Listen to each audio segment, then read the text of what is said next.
Did you know? The way you phrase your words can trigger an irresistible psychological response in 99.9% of people. It's not magic, it's science, rooted in the principles of dark Stoic psychology. Stick around, and I'll reveal the secret phrases that give you unmatched influence and help you stand out from the crowd. Number 1. I understand where you're coming from. Let's talk about something most people overlook when trying to connect with others: validation. See, when you say, "I understand where you're coming from," you're not just throwing words out there, you're crafting a bridge straight into someone's emotional core. It's like speaking their language without actually knowing their dialect.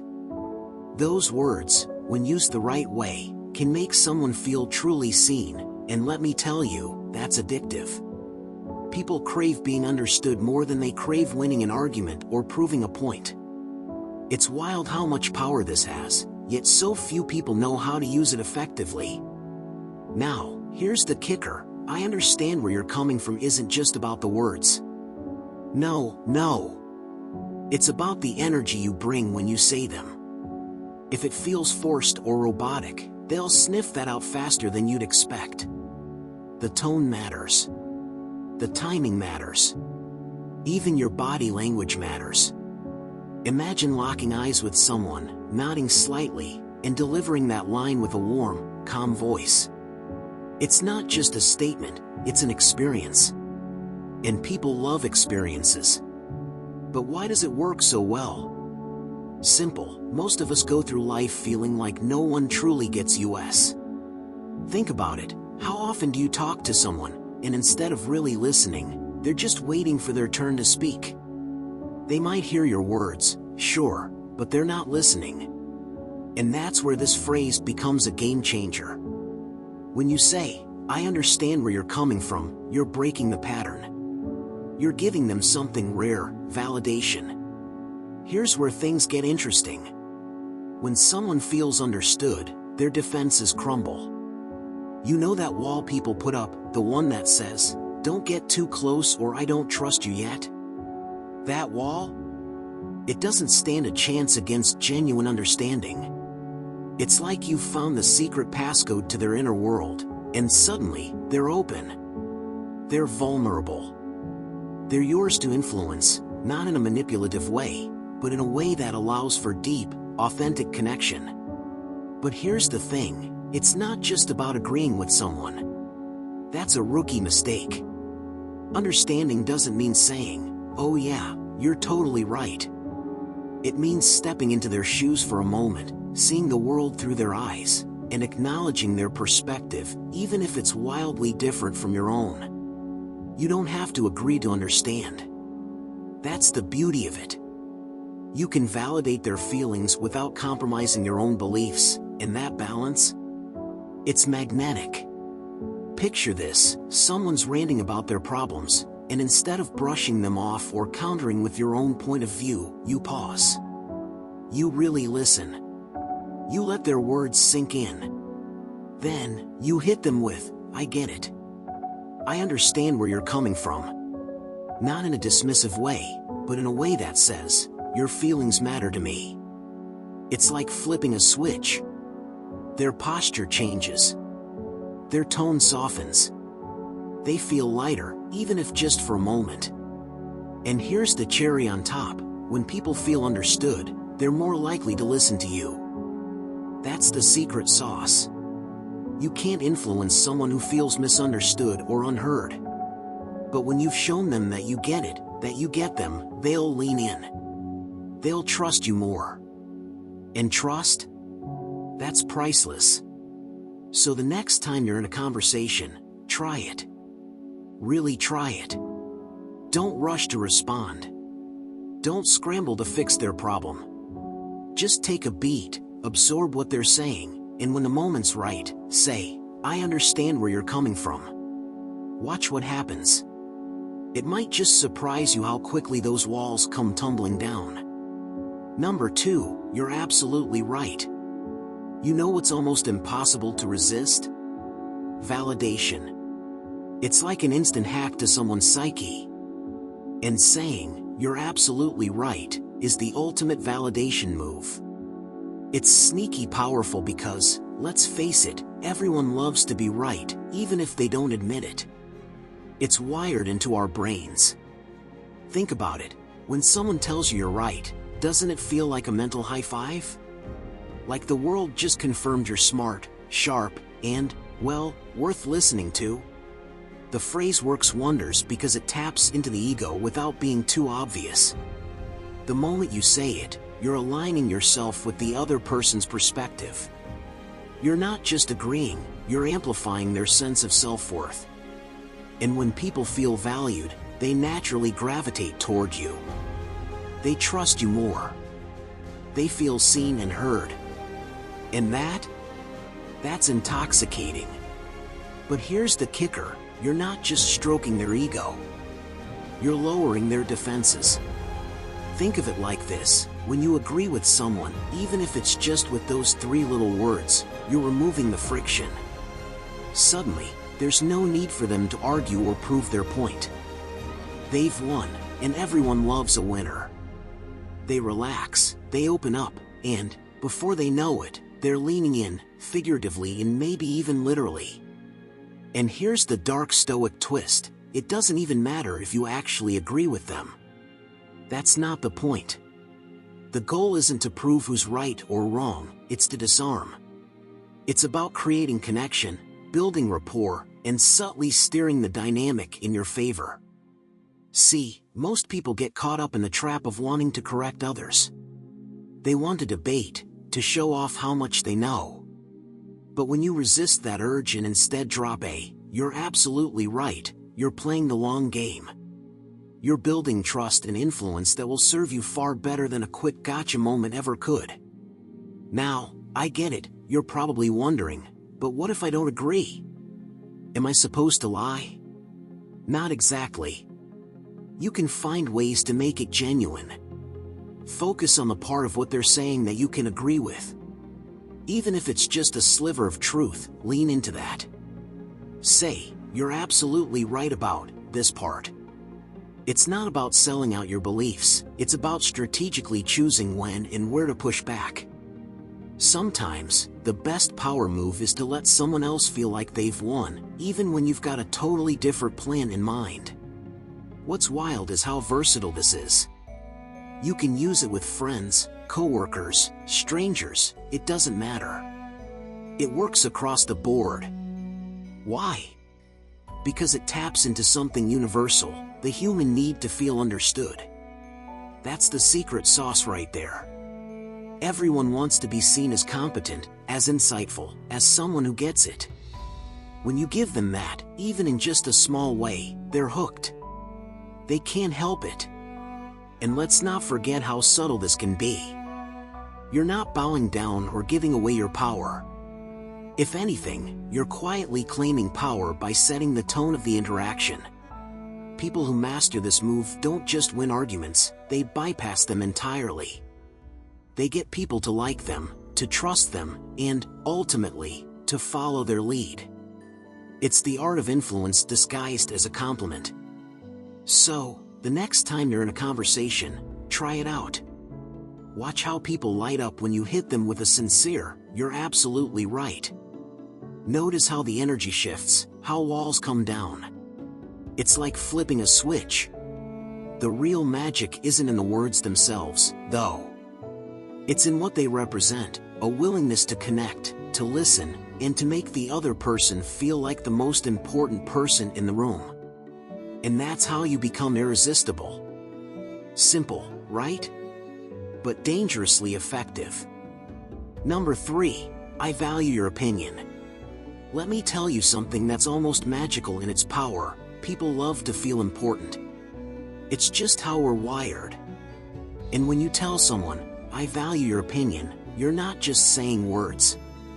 You're handing them a gift, something that lights up a part of their brain that screams, "Hey, I matter."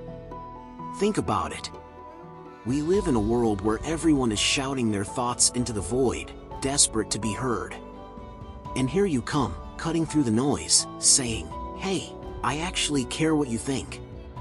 Now, this isn't about flattery or manipulation. It's about connection.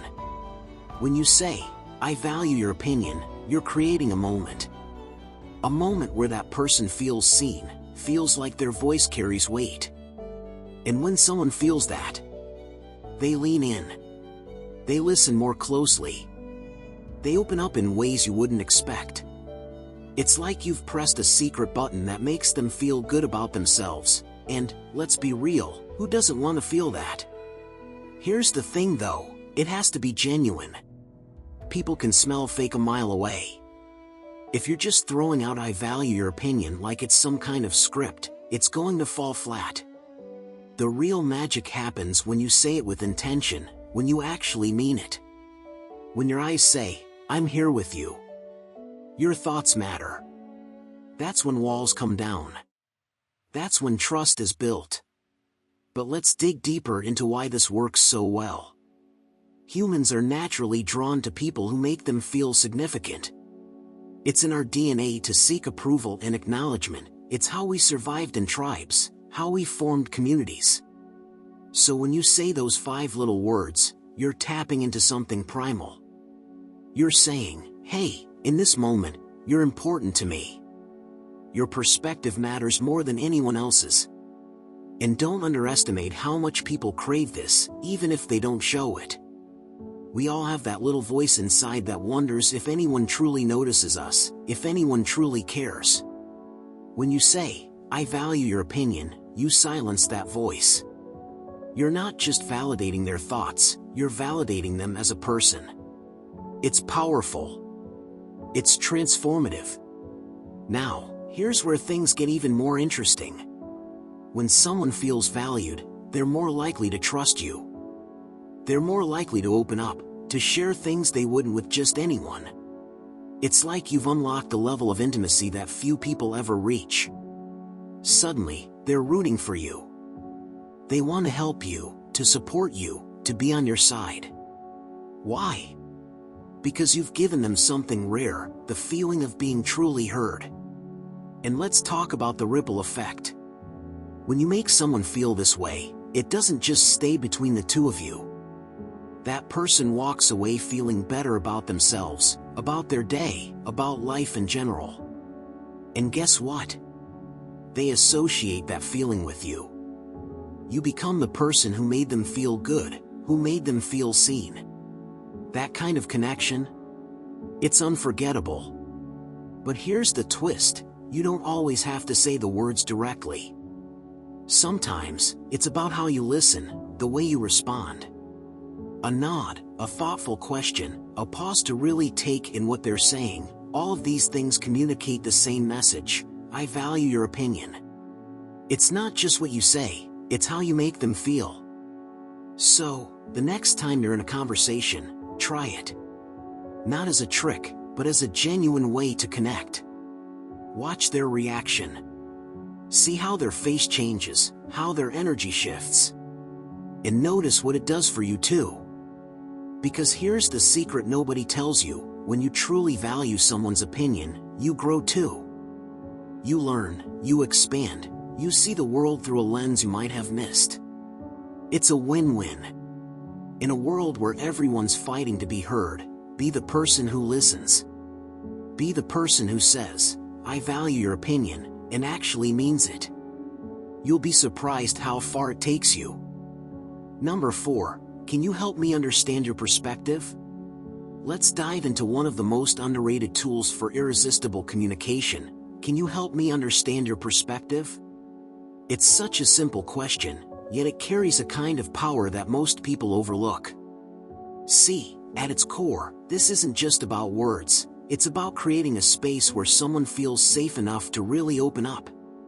And when someone feels that safe with you, they're hooked. They'll want to keep talking, keep sharing, and keep connecting. But why is this question so effective? Here's the thing, most conversations are battles, not dances.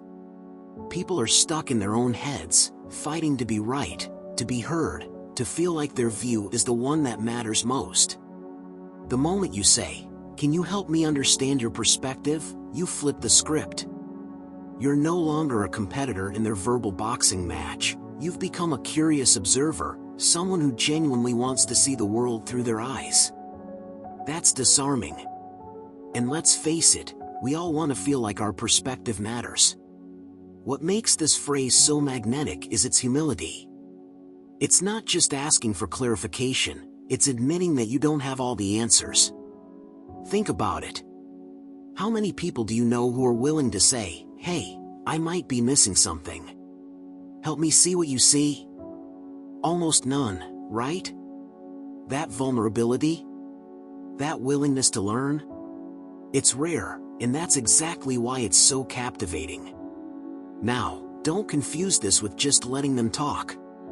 This isn't a passive move. When you ask someone to help you understand their perspective, you're taking an active role in the conversation. You're not sitting back and nodding blankly, you're stepping into their story, asking questions, leaning in, genuinely trying to piece together their worldview. It's like saying, "Your mind is fascinating, and I want to explore it." Who can resist that? The way you say it matters, too. You can't just throw this question out like a lawyer cross-examining a witness.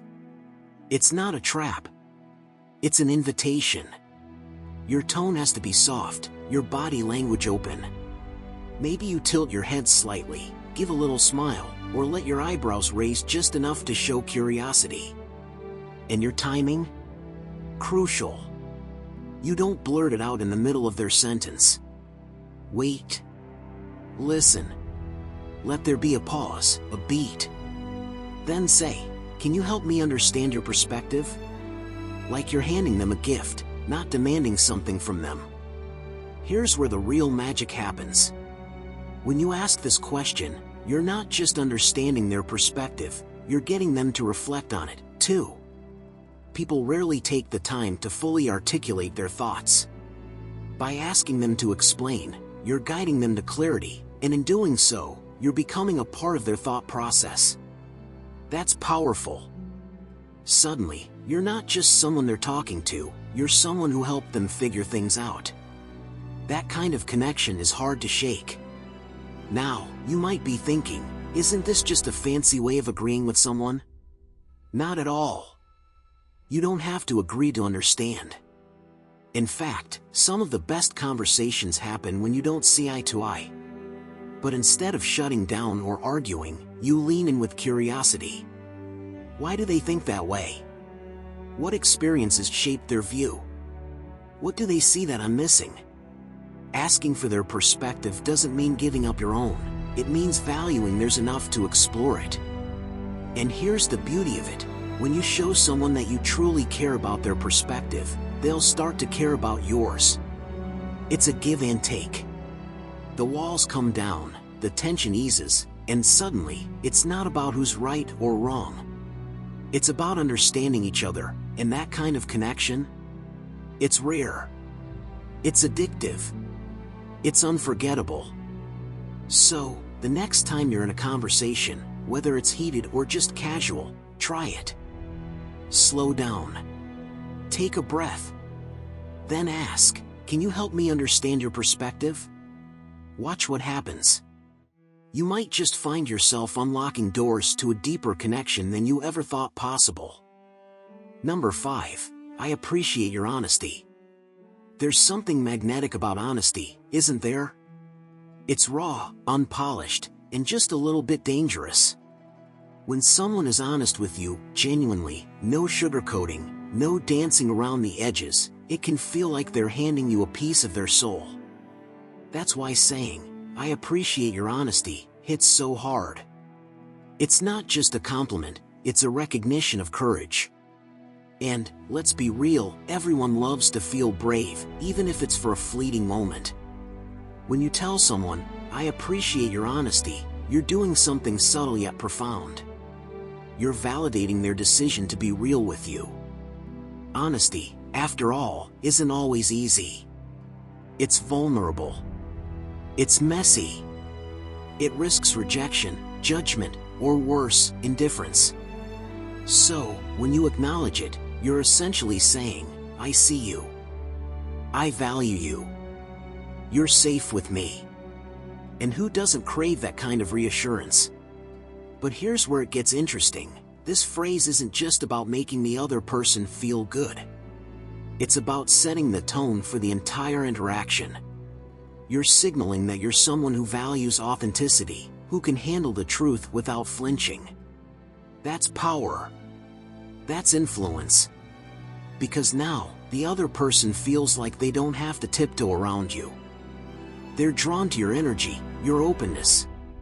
They trust you. And trust? That's the currency of connection. Now, let's dig a little deeper. Why does this work so well? It's because honesty is, in a weird way, a gamble. When someone lays their truth on the table, they're taking a risk. Maybe it's a confession, a hard truth, or just something they've been holding back.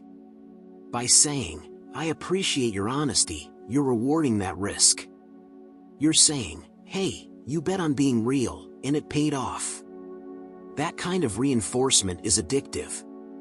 It makes people want to keep coming back to you with their unfiltered thoughts, their real selves. And that's where the magic happens. But here's the thing, it's not just the words themselves. It's how you say them. Tone is everything. If you sound robotic or disinterested, you'll ruin the moment. You've got to let it land, let it feel personal. Slow it down if you have to. Look them in the eye, soften your voice, and make it feel like you mean every syllable. I appreciate your honesty. Let it carry weight. Let it hang in the air for a beat. People remember moments like that. And don't underestimate the versatility of this phrase. It's not just for deep, emotional confessions. You can use it when someone gives you constructive criticism, admits a mistake, or even just shares an unpopular opinion. It works because it flips the script. Most people expect honesty to be met with defensiveness, awkwardness, or even confrontation. When you hit them with appreciation instead, it's disarming. It's unexpected. And that unpredictability? That's part of what makes it so powerful. Now, here's where the dark Stoic psychology comes into play. By appreciating someone's honesty, you're subtly gaining the upper hand. Think about it, they've just opened up to you, exposed a vulnerable part of themselves. By responding with gratitude, you're positioning yourself as the emotionally stable one, the person in control. You're not rattled. You're not reactive. You're steady. That kind of energy draws people in. It makes them feel safe. And when people feel safe with you, they become putty in your hands. But let's not get too cynical. This isn't just a manipulation tactic. It's also about fostering real, meaningful connections. When you genuinely appreciate someone's honesty, you're creating a space where authenticity can thrive. And isn't that what we all want? To be real with each other, to strip away the masks, even if just for a moment. So, the next time someone takes that leap of honesty with you, don't brush it off. Don't downplay it. Lean in. Say it with intention, "I appreciate your honesty." Watch how it transforms the conversation, how it deepens the connection. It's simple, but it's a game changer. Number 6, you make a good point. Let's talk about a phrase so simple, yet so ridiculously effective, it might as well come with a mind-blown emoji. You make a good point. At first glance, it seems almost too basic, right? Just 5 little words. But here's the kicker, when you drop this line in a conversation, it has a way of stopping people in their tracks.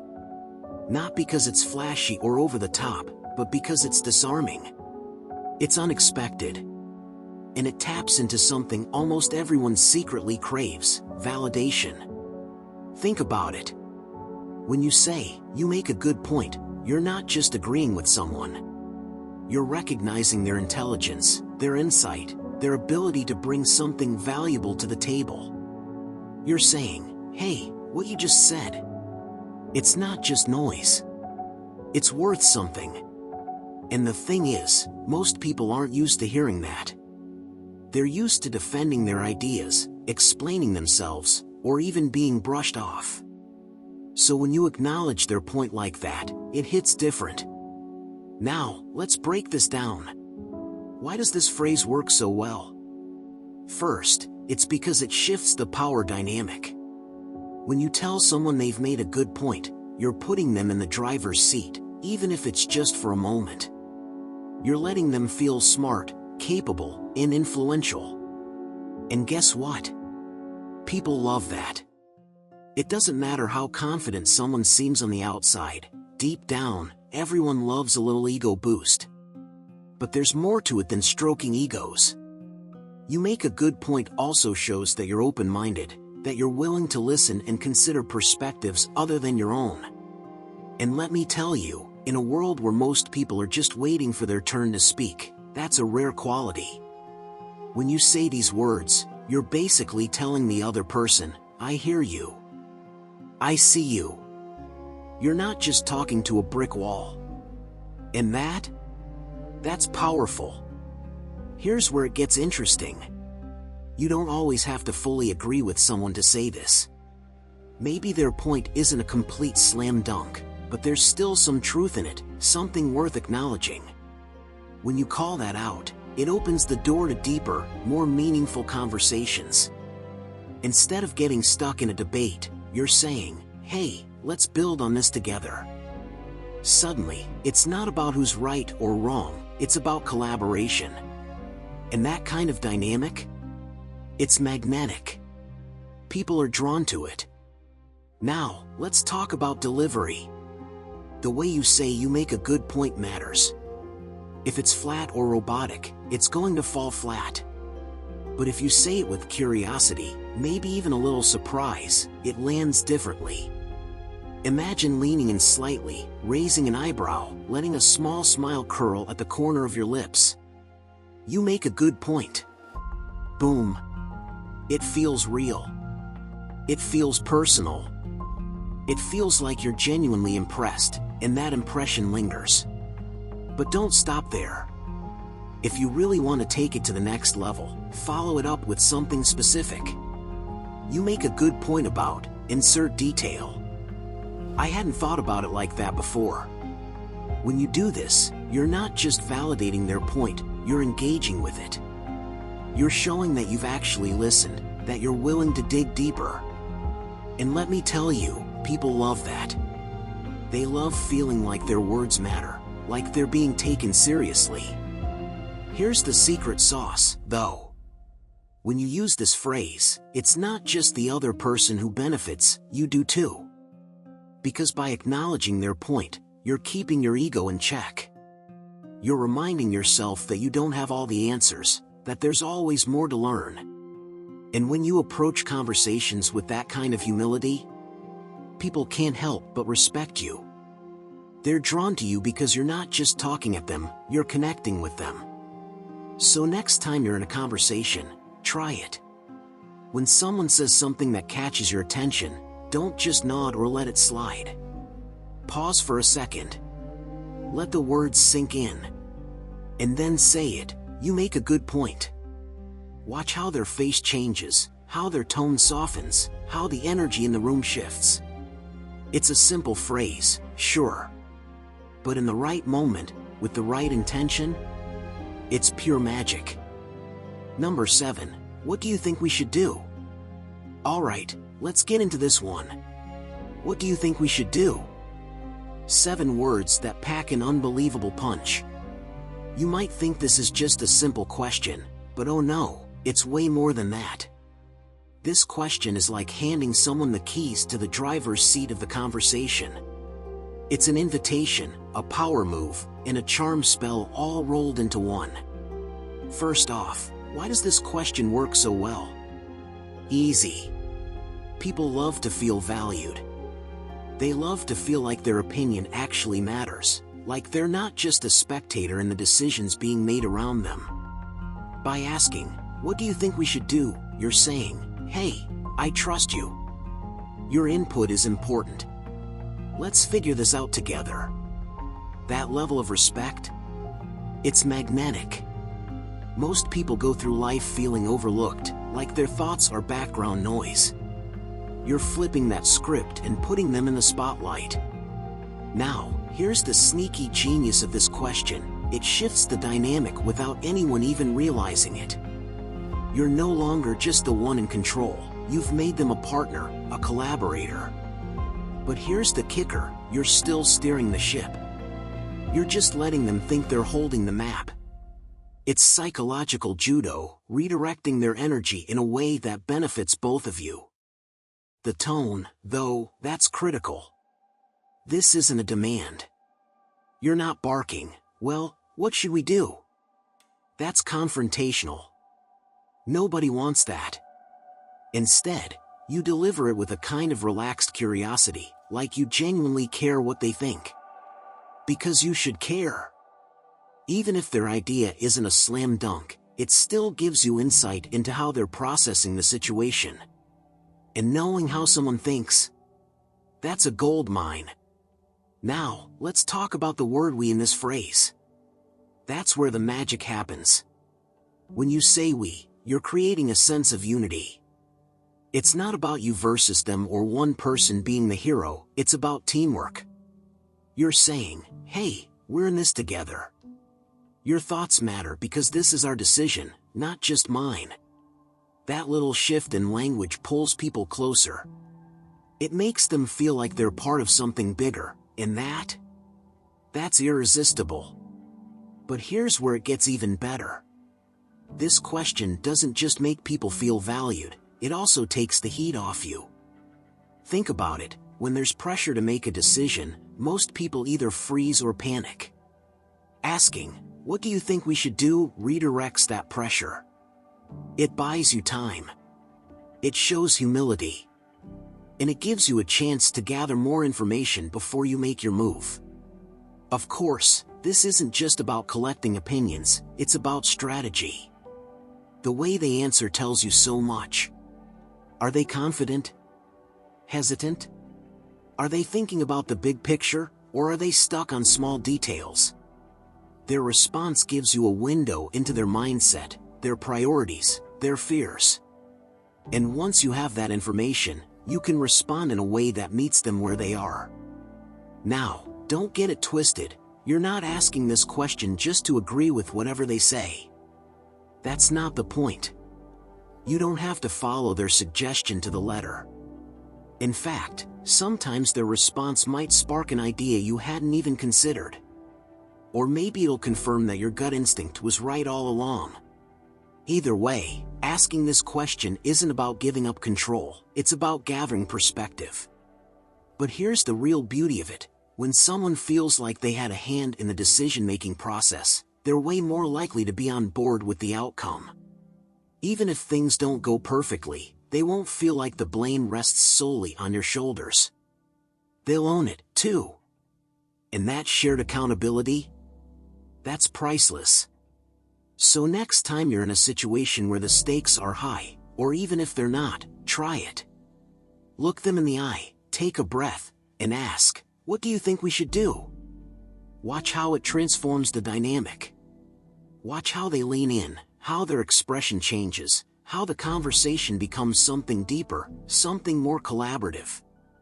It's not just a question, it's a connection. And once you master it, you'll find that people can't help but be drawn to you. Number 8. Thank you for trusting me with that. You ever notice how rare trust is these days? Like, genuinely rare. People walk around guarded, keeping their thoughts and feelings locked up tighter than a vault. And who can blame them? Trusting someone feels like handing over a piece of yourself and hoping they don't crush it. So when someone does trust you, when they drop the act, lower the walls, and share something real, you've got to understand what a big deal that is. That's where "thank you for trusting me with that" comes in.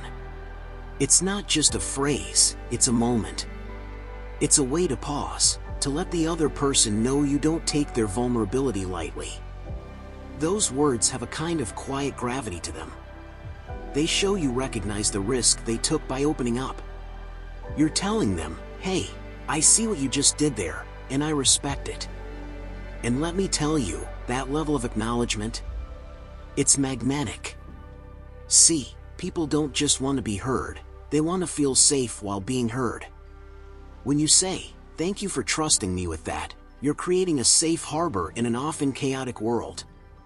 You're telling them, your secrets, your worries, your truths, they're safe here. And that's powerful. It's the kind of thing that sticks with people. They remember it, even if they don't fully understand why.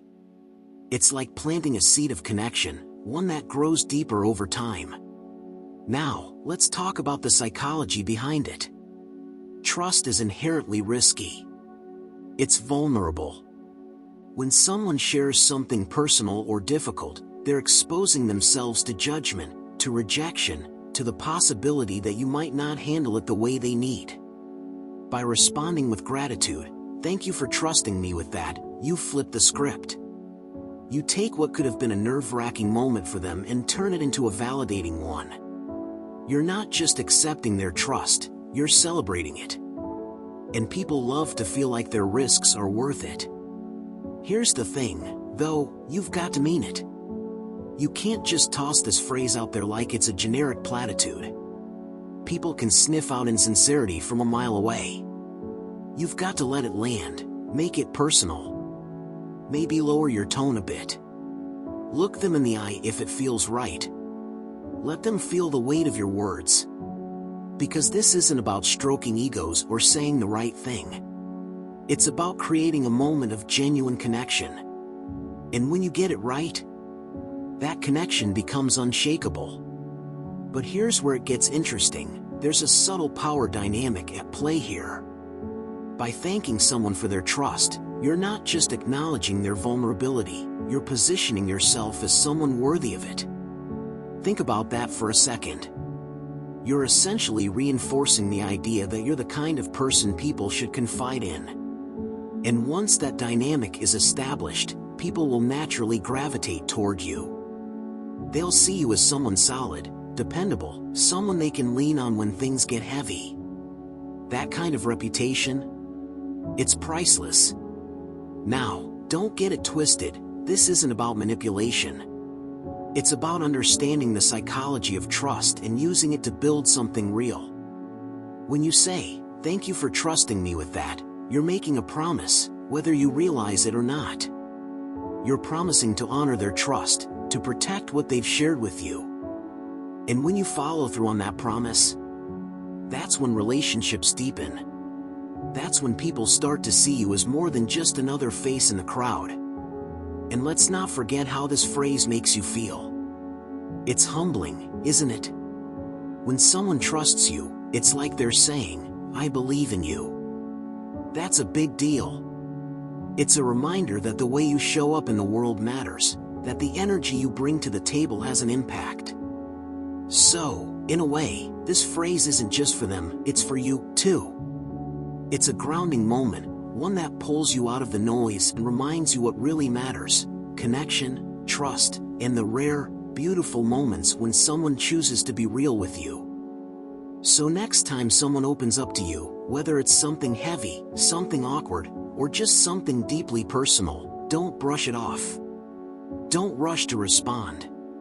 Take a breath, look them in the eye, and say it, "Thank you for trusting me with that."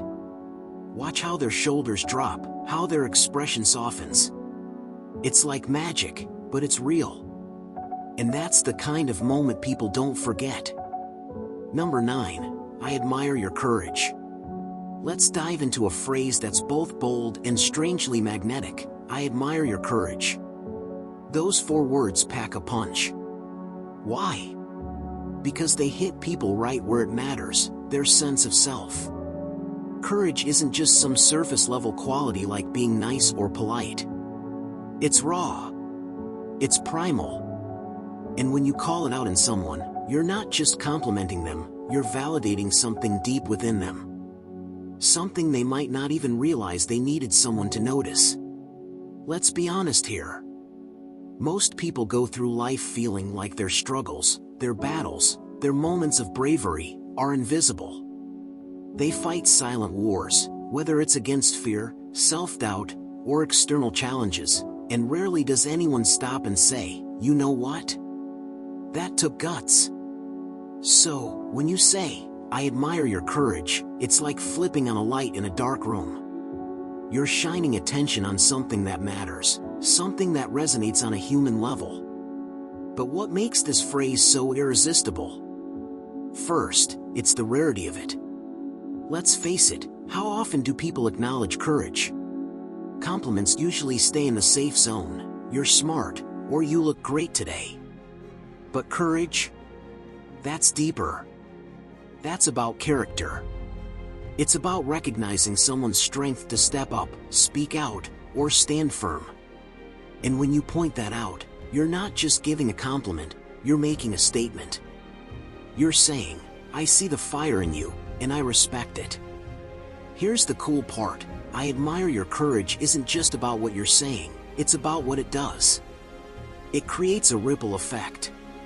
When you acknowledge someone's bravery, it reinforces that bravery in them. They start to believe it a little more. They think, "Yeah, maybe I am strong. Maybe I do have what it takes." And that feeling, that stays with them. It doesn't fade the way a generic compliment might. You've planted a seed that can grow long after the conversation ends. But let's take this a step further. When you tell someone you admire their courage, you're also doing something that's incredibly disarming. You're making yourself vulnerable. Think about it. Admiration requires humility. It's saying, "You've done something I respect, something I might not have done myself." And that kind of honesty? It's rare. It's refreshing. It's magnetic. People are drawn to those who can set aside ego and give genuine praise. The beauty of this phrase lies in its versatility. It can be used in so many different contexts. Someone speaks up about something uncomfortable.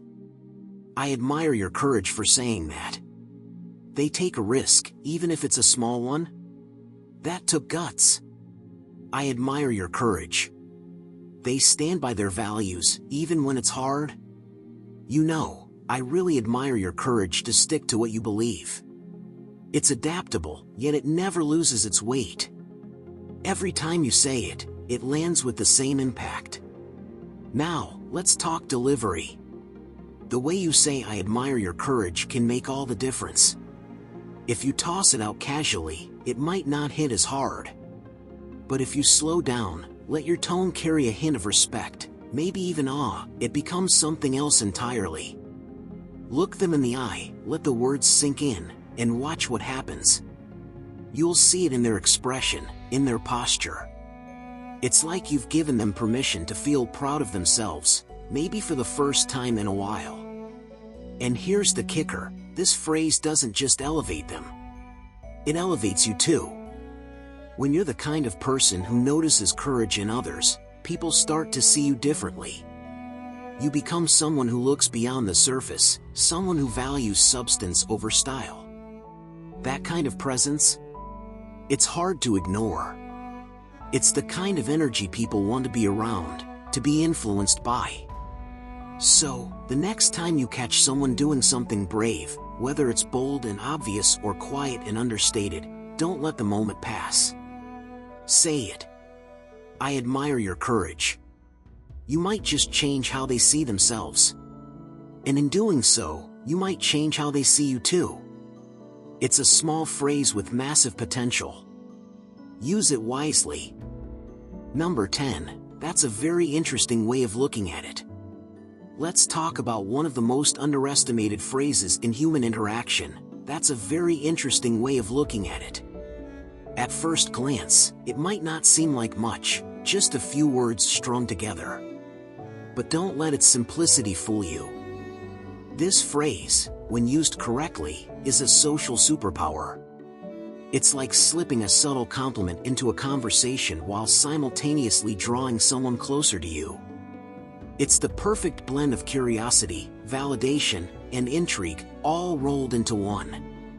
Here's the thing: when you say, "That's a very interesting way of looking at it," you're doing something most people don't bother to do. You're acknowledging the uniqueness of someone's perspective. And let's be honest, people love to feel like they're bringing something special to the table. It's like you're saying, "Wow, I hadn't considered that before.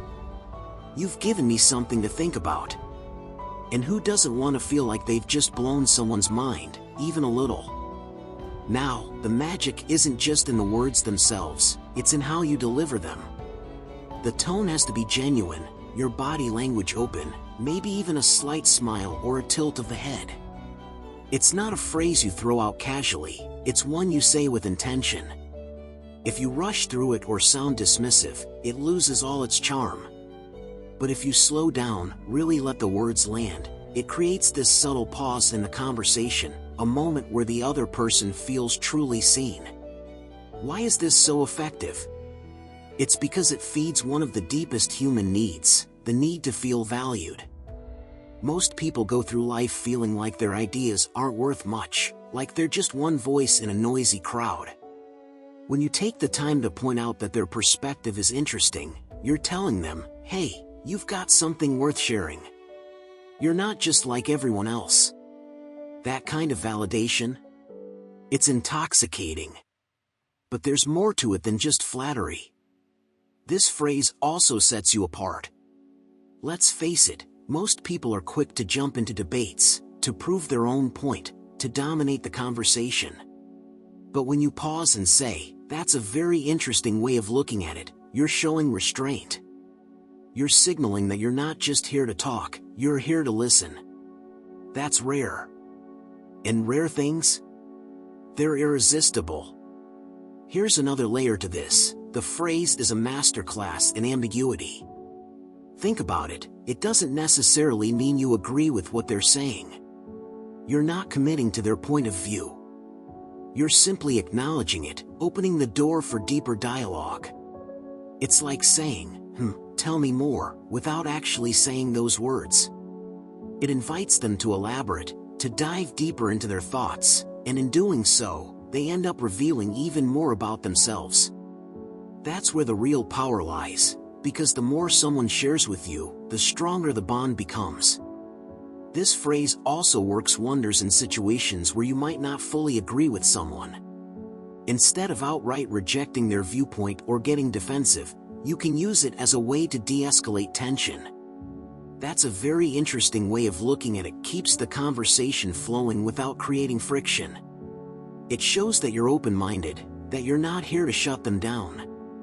And when someone feels like you're open to their ideas, they're more likely to be open to yours in return. One thing to remember, though, this isn't a phrase you should overuse. If you toss it out every 5 minutes, it starts to lose its impact. Save it for moments when you genuinely find someone's perspective unique or thought-provoking. When used sparingly and with sincerity, it can be a game changer. So, the next time you're in a conversation and someone shares an idea that makes you pause, even for a second, try it out. Lean in, let your curiosity show, and say, "That's a very interesting way of looking at it." Watch how their face lights up, how their tone softens, how they start to see you as someone who gets them. It's not just a phrase, it's an experience. And once you master it, you'll see just how irresistible it can make you. Number 11, you've really made me think about this differently. Let's talk about one of the most underrated superpowers in human interaction, making someone feel smart. Seriously, there's nothing more satisfying than knowing you've sparked a thought, challenged a perspective, or flipped the script in someone's mind. That's why saying, "You've really made me think about this differently," is so magnetic. It's not just a compliment, it's like handing someone the keys to your brain and saying, "Here, you just unlock something." Think about the weight of those words. You're not just telling someone they made a good point. No, you're going way deeper. You're saying, "What you said changed the way I see things." That's huge. Most people go through life wondering if anyone even listens to them, let alone absorbs their thoughts.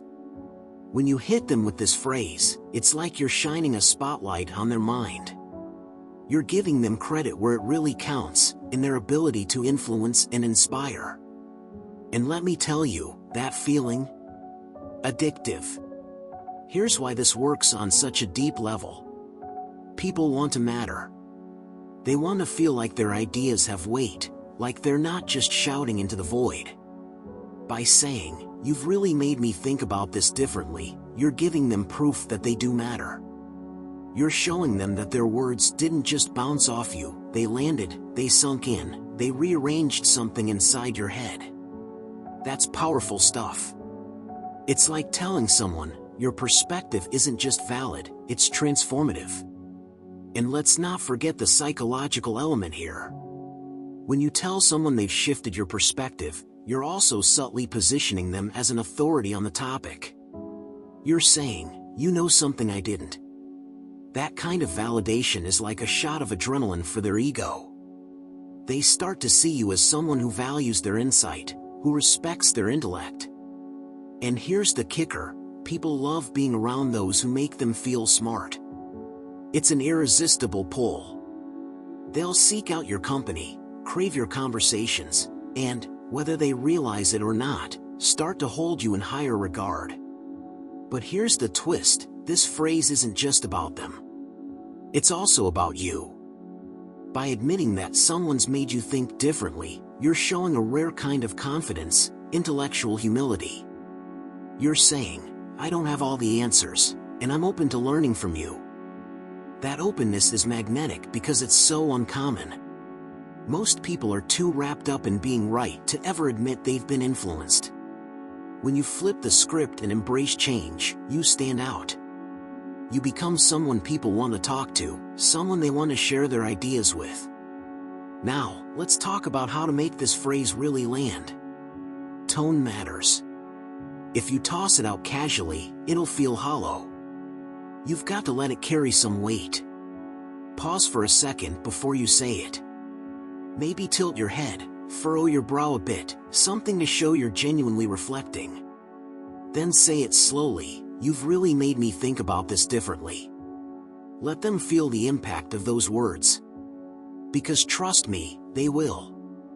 And don't worry about overusing it. This phrase is versatile.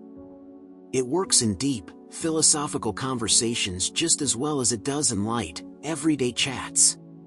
Someone shares a new perspective. "You've really made me think about this differently." Someone challenges your assumptions. Same deal. It's a phrase that says, "I'm paying attention. I'm open.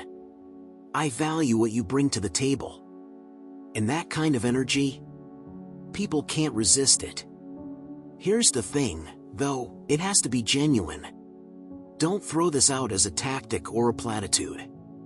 People can sense when you're just going through the motions. If their point didn't really shift your perspective, don't force it. But if it did, even in a small way, lean into that. Let them know. Because here's the truth, vulnerability isn't just about sharing your own feelings. It's also about admitting when someone else's thoughts have touched you, moved you, changed you. That's real connection. So, next time someone makes a point that hits you differently, don't keep it to yourself. Say it out loud, "You've really made me think about this differently." Watch their face light up. Watch how the dynamic between you shifts, how the conversation deepens. It's a simple phrase, sure. But it carries a kind of magic, one that turns ordinary moments into unforgettable ones. Number 12, I respect your decision. Alright, let's dig into a phrase that can instantly change the vibe of any conversation. I respect your decision. It might not seem like much at first. Just 5 little words, right? But when you say them, when you really mean them, it's like unlocking a door that most people keep locked tight. This phrase isn't just about words, it's about what they represent: acknowledgement, autonomy, and trust. And let me tell you, people are drawn to that like moths to a flame. Why does this line work so well? Simple. Everyone wants to feel in control of their own life.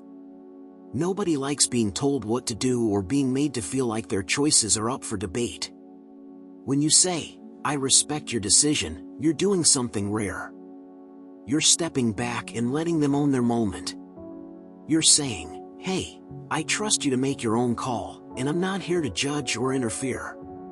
That's powerful. Most people aren't used to hearing it, which makes it hit harder when they do. Here's the thing, respect is magnetic. When you show someone that you respect their choices, even if you don't necessarily agree with them, you're sending a signal, "I see you as an equal." And that's huge. No one wants to feel talked down to or dismissed. But when you respect their decision, you're creating an unspoken bond, a foundation of trust that's hard to break. Now, let's get real. Sometimes it's hard to say, "I respect your decision," especially if you think the choice is questionable. But that's the beauty of it, it's not about you. It's about giving them the space to navigate their own path. By saying those words, you're letting go of control, and believe it or not, that makes you more powerful, not less. People are naturally drawn to those who don't feel the need to dominate or impose their will. And here's a wild twist. When you respect someone's decision, it often makes them more likely to respect you.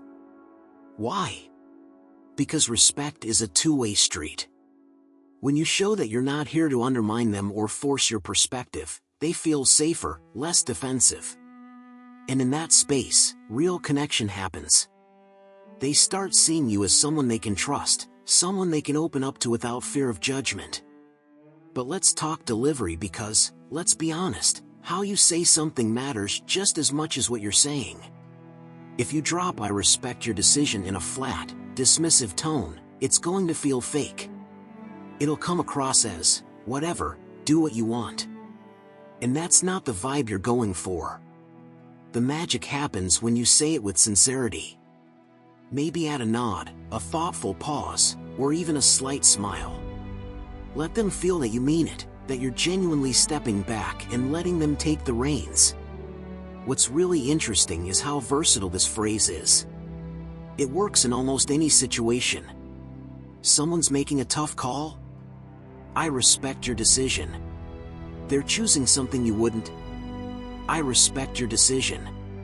Even if it's something as small as picking a restaurant or as big as a life-changing move, those 5 words carry weight.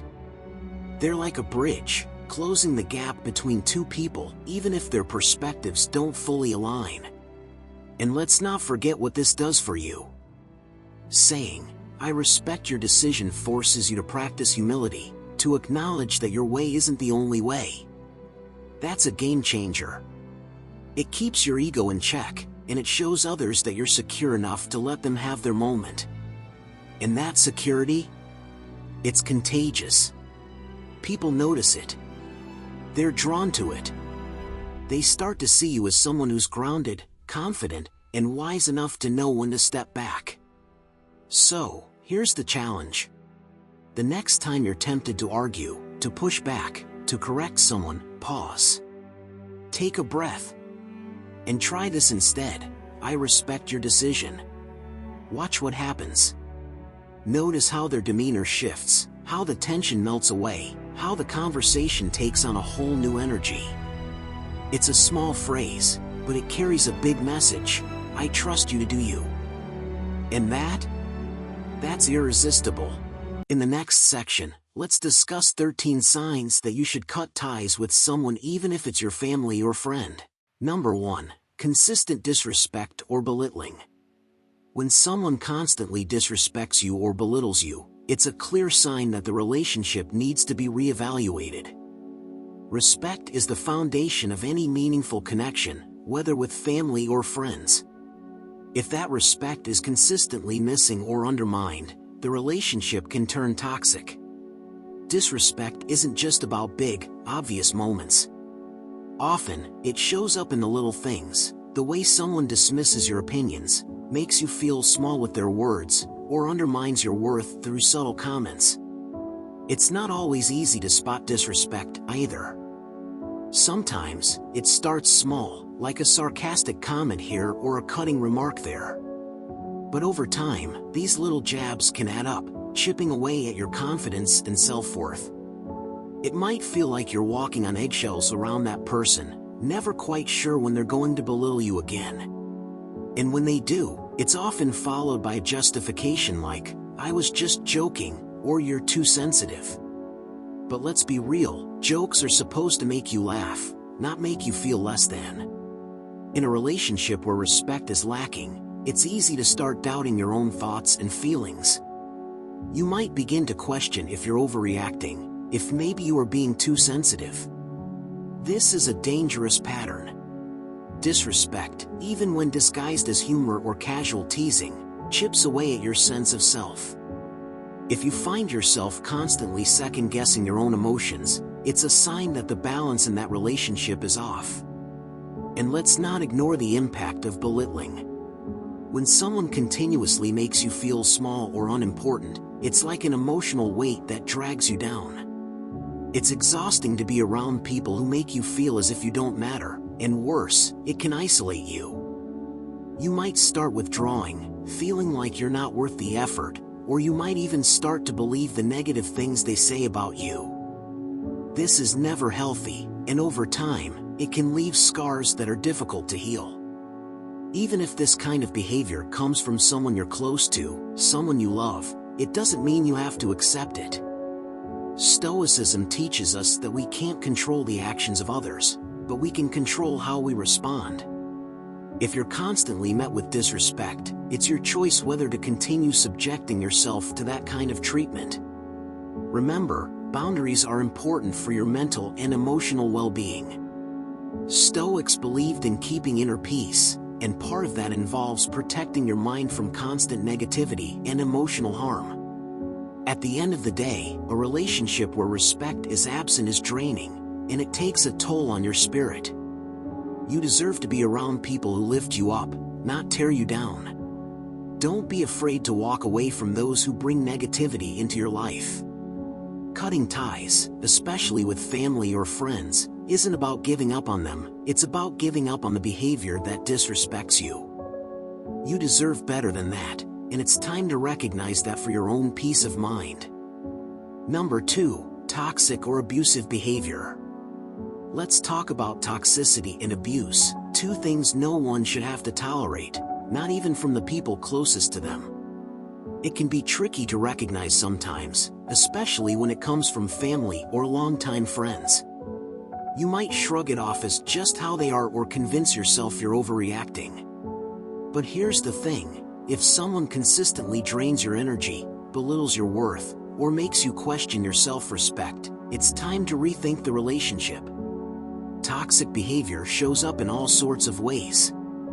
Maybe it's subtle, like backhanded compliments that leave you second-guessing yourself, or not so subtle, like outright insults disguised as just joking. Sometimes it's the constant negativity, where no matter how good things are, they always find a way to rain on your parade. They might even twist your words or actions to make you feel like you're the problem when, deep down, you know you're not. That's emotional manipulation, and trust me, it's poison for your mental health. Abuse takes it even further. It could be verbal, emotional, or even physical. Words that cut deep, actions that make you feel unsafe, or behaviors that chip away at your confidence, all of it counts. Sometimes, it's not what they say but what they don't. Silent treatment, guilt trips, or using your vulnerabilities against you can be just as damaging as shouting matches or physical aggression. The worst part? These patterns can leave you feeling trapped, like you owe them loyalty no matter how they treat you. Now, let's not sugarcoat this. Cutting ties with someone toxic or abusive is tough, especially if they're family or a longtime friend. Society likes to push this idea that blood is thicker than water or that friendships are forever, but the reality? Relationships are a two-way street. If one person keeps taking without giving, or worse, causes harm, that road becomes a dead end. You can't keep driving down it without wrecking yourself in the process. And no, it's not selfish to protect your peace. It's survival. Life is short, and your energy is precious. When someone's toxicity becomes a regular feature in your life, it doesn't just hurt you in the moment, it can affect your mood, your self-esteem, even your future relationships. Imagine carrying the weight of their negativity everywhere you go. It's exhausting, isn't it? That's why drawing boundaries isn't just a nice idea, it's essential. Breaking away doesn't mean you hate them or that you're unforgiving. It simply means you're choosing to prioritize your well-being over their harmful patterns. Sometimes love means loving yourself enough to walk away.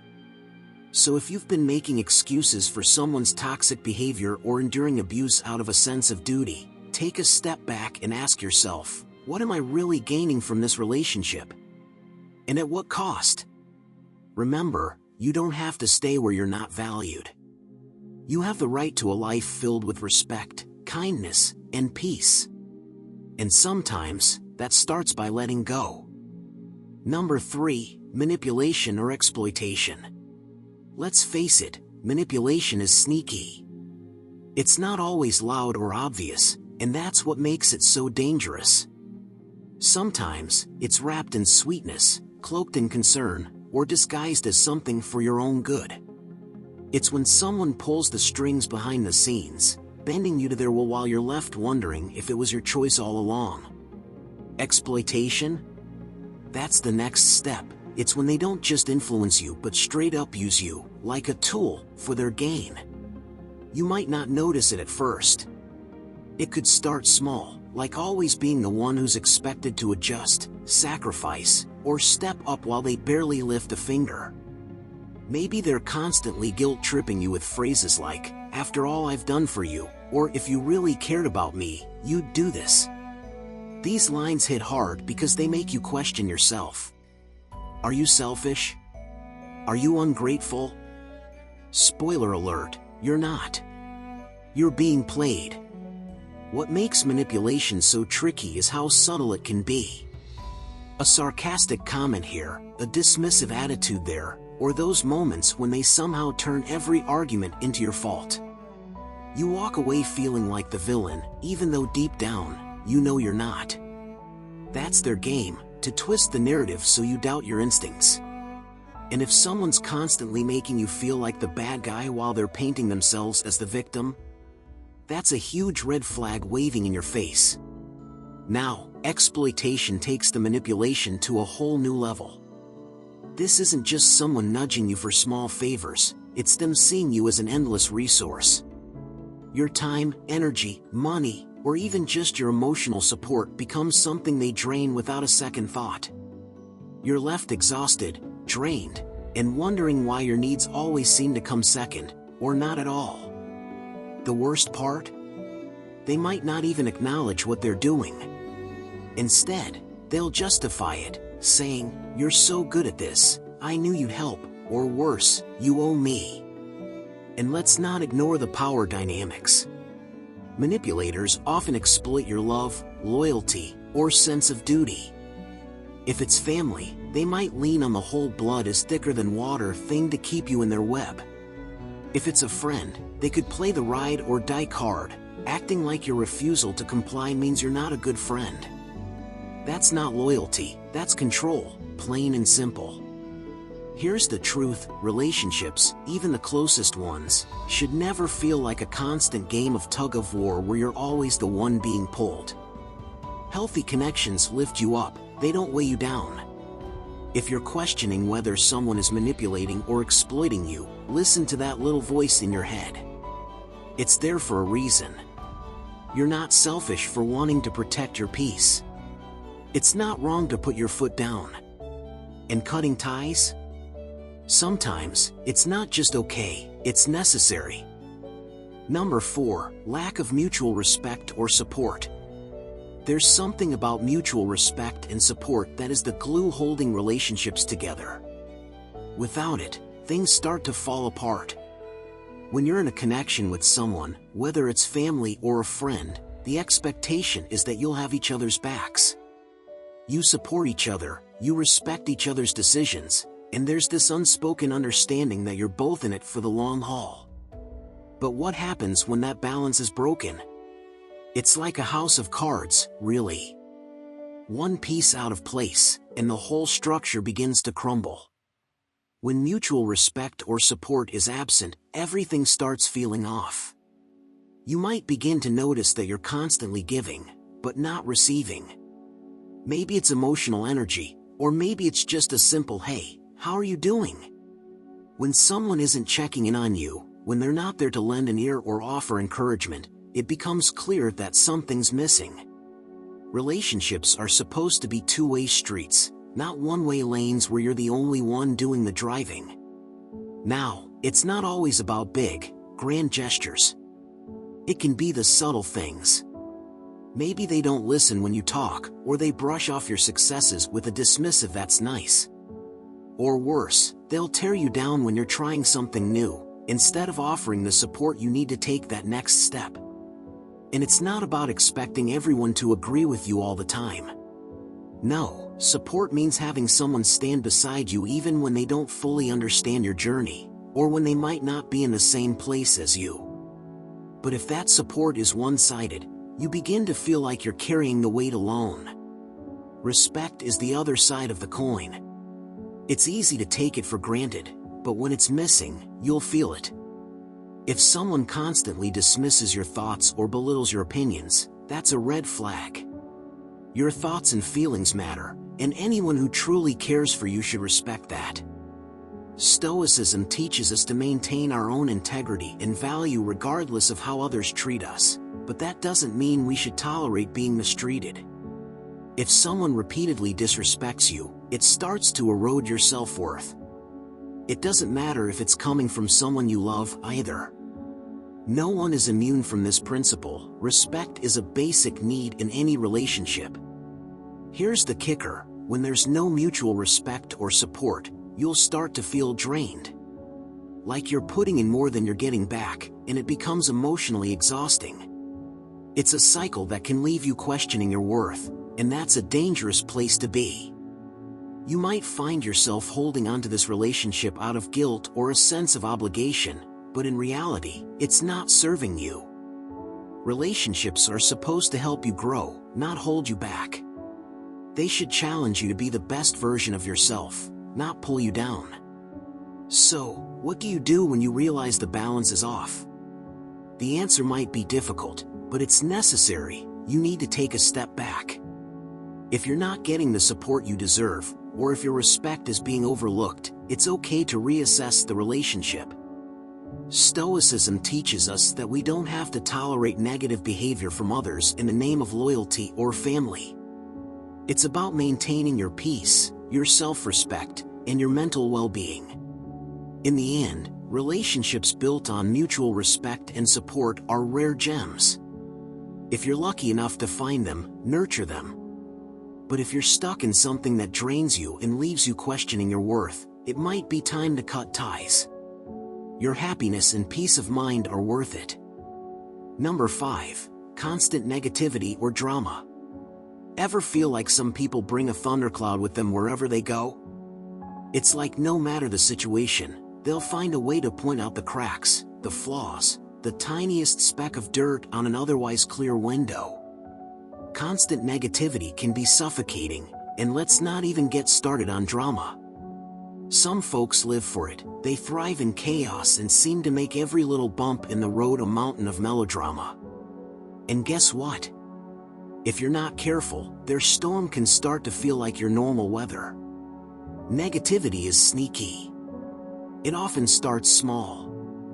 Maybe they're just venting, complaining about a bad day. That's fine, everyone needs to blow off steam now and then. But with these people, it's never ending. Their world is a parade of problems, and they're the star attraction. Nothing is ever good enough for them. They can take the happiest news and find the shadow in it, the "yeah, but" response that makes you wonder why you even shared in the first place. Over time, their pessimism can chip away at your own sense of joy. And then there's drama. Oh, the drama. It's exhausting, isn't it? Every interaction feels like a soap opera. They're constantly entangled in some crisis, often of their own making, and you're expected to play a supporting role. Maybe it's their fights with others, their exaggerated tales of betrayal, or their knack for turning a minor inconvenience into a catastrophe. Whatever it is, You end up roped in, whether you want to be or not. It's like they're addicted to conflict, and they can't rest until everyone around them is tangled up in it too. Here's the kicker: negativity and drama don't just stay contained to that one person. They spread. Like a bad vibe virus, they infect your thoughts, your mood, your outlook. You might start to notice that after spending time with them, you feel drained, irritable, or even more critical yourself. It's like they've dragged you into their fog, and now you're carrying it around with you. That's not fair, and it's definitely not sustainable. Now, let's address the guilt, because I know it's there. Cutting ties with someone who's always negative or dramatic can feel harsh, especially if they've convinced you they need your support or if you've known them forever. But let me tell you something: you're not their emotional sponge. You're not obligated to soak up their misery or mediate their chaos. Supporting someone is one thing, but letting them drain you dry is another. Think about what you want your life to feel like. Peaceful? Joyful? Productive? Then ask yourself, does this person contribute to that, or are they pulling you in the opposite direction? Sometimes the kindest thing you can do, for them and for yourself, is to step away. Let them sort through their storms without dragging you into the downpour. Your energy is too valuable to waste on someone who thrives in negativity and chaos. You deserve sunshine, not a permanent forecast of rain.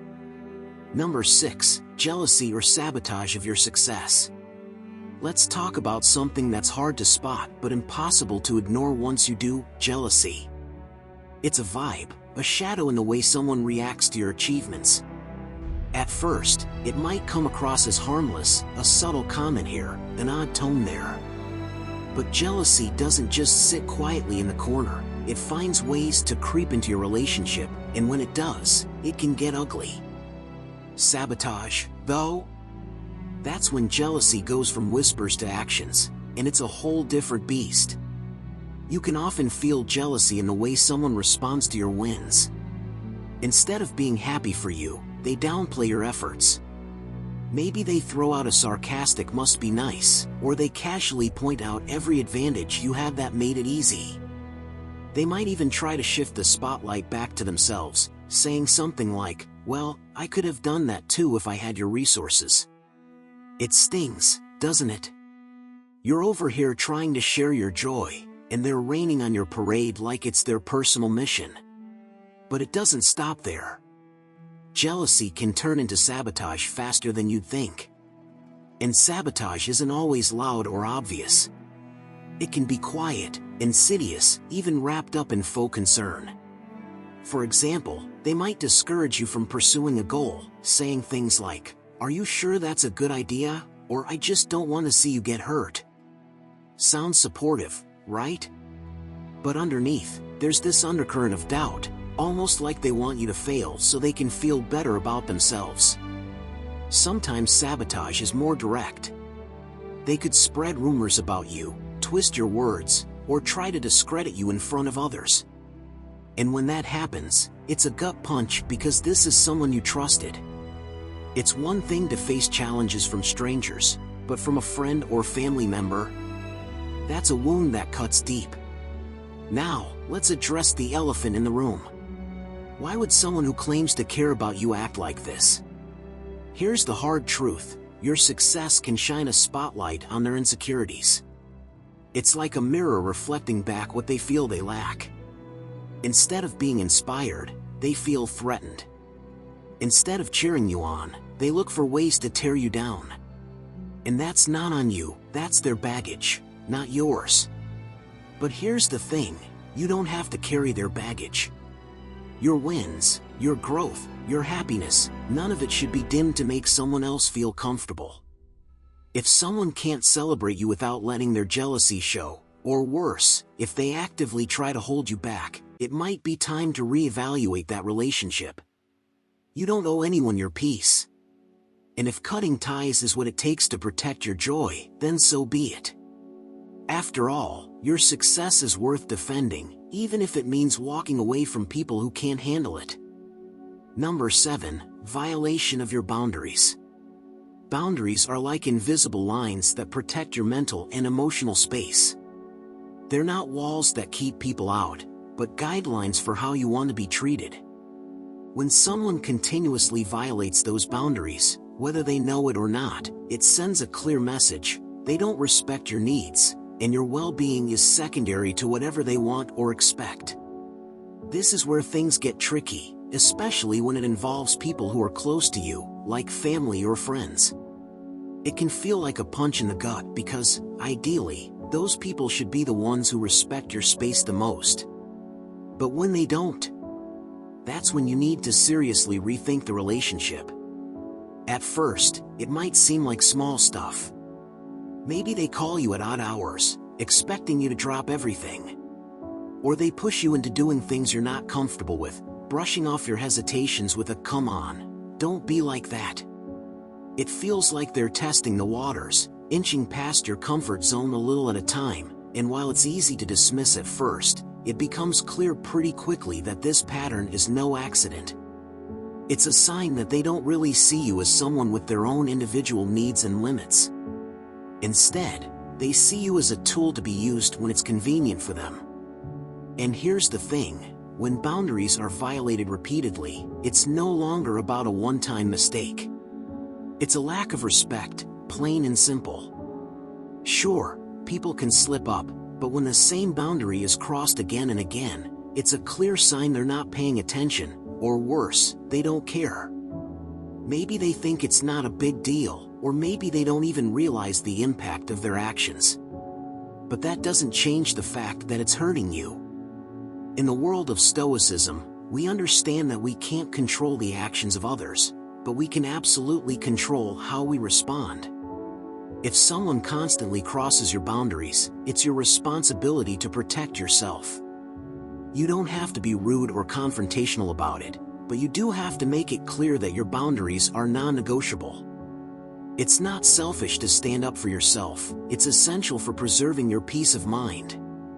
When people push against your boundaries, it doesn't just feel uncomfortable. Over time, it starts to erode your sense of self.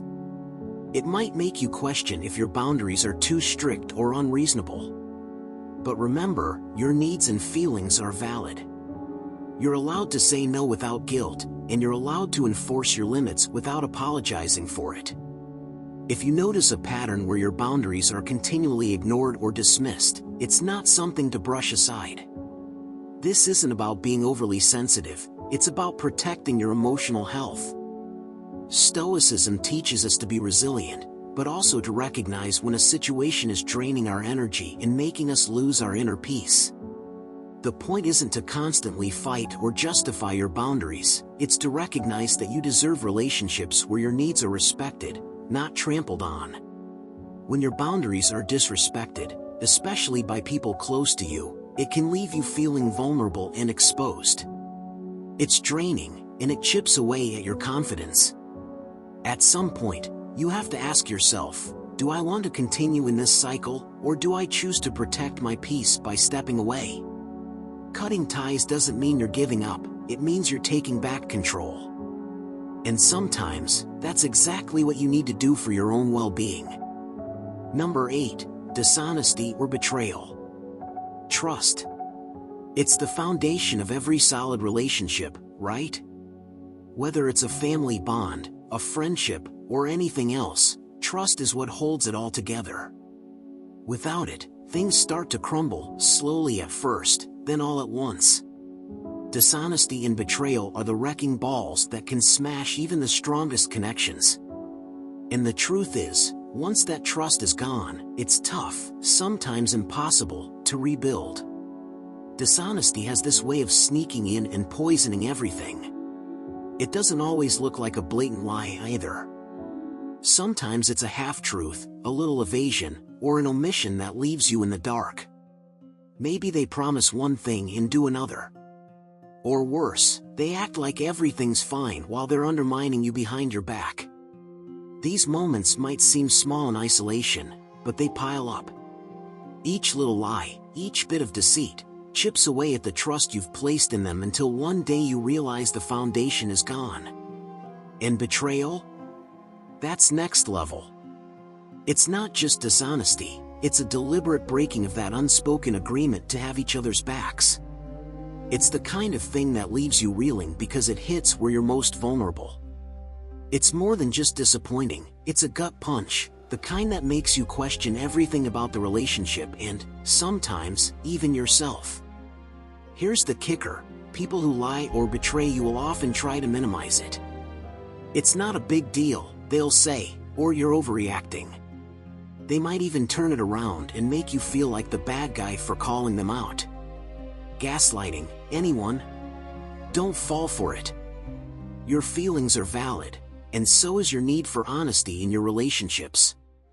But let's get real for a second, cutting ties isn't easy. Especially when it comes to family or close friends, the history you share can make it feel impossible to walk away. You might think, but they've been there for me before, or I don't want to lose them. That's normal.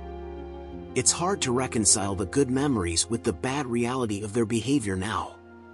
But here's the thing, you can acknowledge the good times without excusing the bad ones.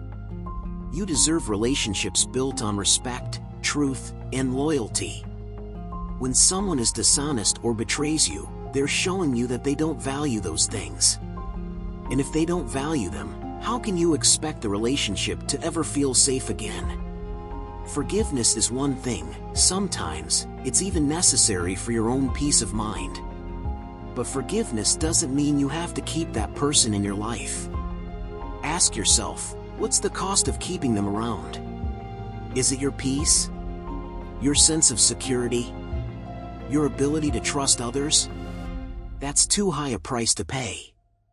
Letting go of someone who's betrayed you doesn't mean you're weak or bitter. It means you're choosing to protect your heart and make room for people who will treat it with care. Trust me, that's worth it. Number 9. Emotional exhaustion after interactions. Have you ever hung out with someone and walked away feeling completely drained, like they just sucked the energy right out of you? It's like you need a nap, a snack, or maybe even a whole day to recover. That's emotional exhaustion, and it's not a sign of a healthy relationship, it's a big red flag waving frantically in your face. Now, here's the thing, all relationships have ups and downs. We all have bad days, moments when we vent or lean on others a little too much. That's normal. But when every conversation feels like you're carrying a boulder up a hill, and you're the one doing all the heavy lifting, that's not just a bad day, that's a bad pattern. Sometimes, this exhaustion comes from being the listener. They rant, complain, or unload every single one of their problems onto you. It's like they've made you their personal therapist without ever asking if you're okay with it. And here's the kicker, they never seem interested in hearing about your life. You try to share, but somehow, the conversation always circles back to them. You're left feeling invisible, unimportant, and honestly, just over it. Other times, the exhaustion is more subtle. Maybe they're not loud or demanding, but their energy is heavy. It's like walking into a room where the air feels thick, and before you know it, you're carrying their emotional weight without even realizing it. You leave feeling off, but you can't quite put your finger on why. It's a vibe, a low-key but constant drain on your mental space. And let's not forget the emotional roller coaster they might put you on. One moment, they're sweet and supportive, and the next, they're passive-aggressive or overly critical. It's like walking a tightrope, trying not to set them off while managing your own reactions. That kind of inconsistency can leave you feeling like you're constantly on edge, always bracing for the next emotional blow. Here's the hard truth, relationships, whether with friends, family, or anyone else, shouldn't leave you feeling depleted every time. They should bring balance, not burnout. Sure, no connection is perfect, but there's a big difference between occasional tough moments and an ongoing pattern that chips away at your well-being. So, how do you know if it's time to step back? Pay attention to how you feel after spending time with them. Do you feel lighter, happier, and supported? Or do you feel drained, stressed, and in need of serious self-care? If it's the latter, it's worth asking yourself why you're keeping this person in your life. Cutting ties can be tough, especially when it's with someone close. But your peace matters. Your energy matters. And if someone's consistently leaving you emotionally exhausted, it might be time to let them go. Remember, you're not a battery for someone else to drain. You deserve relationships that recharge you. Number 10. Undermining your growth or goals. You know that feeling when you're fired up about a goal, whether it's personal growth, career ambitions, or some new path you're determined to follow. It's exciting, full of potential, and you're ready to push forward. But then, somewhere along the way, you hit a roadblock.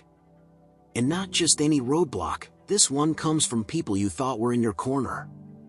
Maybe it's a comment that undermines your plans or a subtle jab that makes you second-guess your choices. At first, it's easy to dismiss, but over time, it starts to wear you down.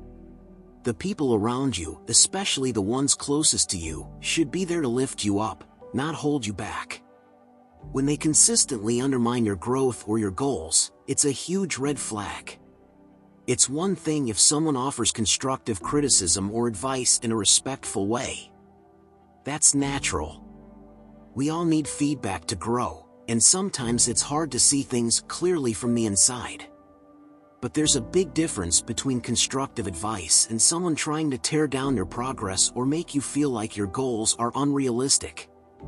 This is where the toxicity creeps in. They might not even realize what they're doing, but the constant undercutting, the doubts they plant in your mind, it all adds up. Maybe they say things like, "Are you sure that's going to work out?" Or "That seems a little too ambitious, don't you think?" These comments are subtle but powerful. They make you question yourself. And if it's happening frequently, it can lead to self-doubt, hesitation, or even a fear of failure that wasn't there before. This isn't just a minor inconvenience, it's a barrier to your progress. If you're constantly around people who plant seeds of doubt, it can feel like you're walking through mud every time you try to take a step forward. And let's be clear about something, growth is uncomfortable. When you're pushing yourself to achieve something new, it often requires stepping out of your comfort zone. Not everyone around you will understand why you're making the changes you are. But the difference between someone who's genuinely supportive and someone who's undermining your growth lies in how they respond to your journey. A true supporter will acknowledge that your goals are important to you and respect your path, even if it's different from their own. They won't diminish your ambitions, even if they don't fully understand them. But when people consistently belittle your dreams, dismiss your aspirations, or make you feel like you're wasting your time, it starts to create friction. It becomes harder to stay motivated, and eventually, you might start second-guessing yourself. This is why Stoicism encourages us to stay true to our own purpose, no matter what outside voices may say. You can't control other people's opinions, but you can control how much weight you give them. If their perspective is rooted in fear, jealousy, or insecurity, it has no place in your journey. The truth is, growth requires a certain level of protection, protecting your ideas, your ambitions, and your energy. If you're constantly defending your dreams against those who should be encouraging you, it becomes exhausting. You'll find yourself drained, questioning your worth, or even pulling back on your own goals just to avoid the negativity. And that's not a place you want to be. So, what do you do when you realize that the people closest to you are undermining your growth? First, take a step back and evaluate whether this is a pattern. Are they consistently making you doubt yourself? Do you find yourself more hesitant after talking to them? If the answer is yes, it might be time to make some tough decisions. People who don't respect your journey or who actively work against your growth are only going to slow you down. At the end of the day, your goals are yours to chase. No one else can define what success looks like for you, and no one else gets to dictate how you pursue it. If the people around you aren't helping you grow, it might be time to cut those ties and protect the vision you have for yourself. Your future self will thank you for it. Number 11, refusal to take responsibility for their actions. You ever deal with someone who just can't own up to their mistakes? Like, no matter what happens, they have a way of dodging accountability that leaves you frustrated, confused, and sometimes doubting yourself. People who refuse to take responsibility for their actions are exhausting to be around. It's like they're playing a game where the rules always favor them, and you're left cleaning up the mess. And let's be real, that's not a game worth playing. Here's how it usually goes: something happens, and they're clearly in the wrong. Maybe they said something hurtful, made a bad decision, or dropped the ball on something important. A normal, self-aware person would acknowledge it, apologize, and work to fix it. But not this person. Oh no! Instead, they twist the narrative, point fingers, or act like it's not that big of a deal. Suddenly, the focus isn't on what they did, it's on you for even bringing it up. They'll use every excuse in the book. I didn't mean it that way, or you're too sensitive, or the classic "it's not my fault." Sometimes, they'll even flip the script entirely and turn themselves into the victim.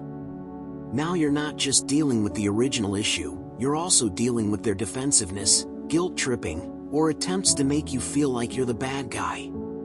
It's maddening, right? The thing is, a refusal to take responsibility isn't just annoying, it's toxic. Why? Because accountability is what makes relationships work. It's how trust is built. When someone can admit they messed up, it shows they care about you and the relationship enough to be vulnerable and take steps to do better. But when someone consistently dodges responsibility, they're showing you that their ego matters more than your feelings or the health of the relationship. And let's not overlook the pattern here. This isn't about one mistake or a single argument. This is about someone who, time and time again, refuses to own their actions. They leave a trail of unresolved conflicts and unhealed wounds in their wake, expecting you to just move on like nothing happened. It's draining. It wears you down.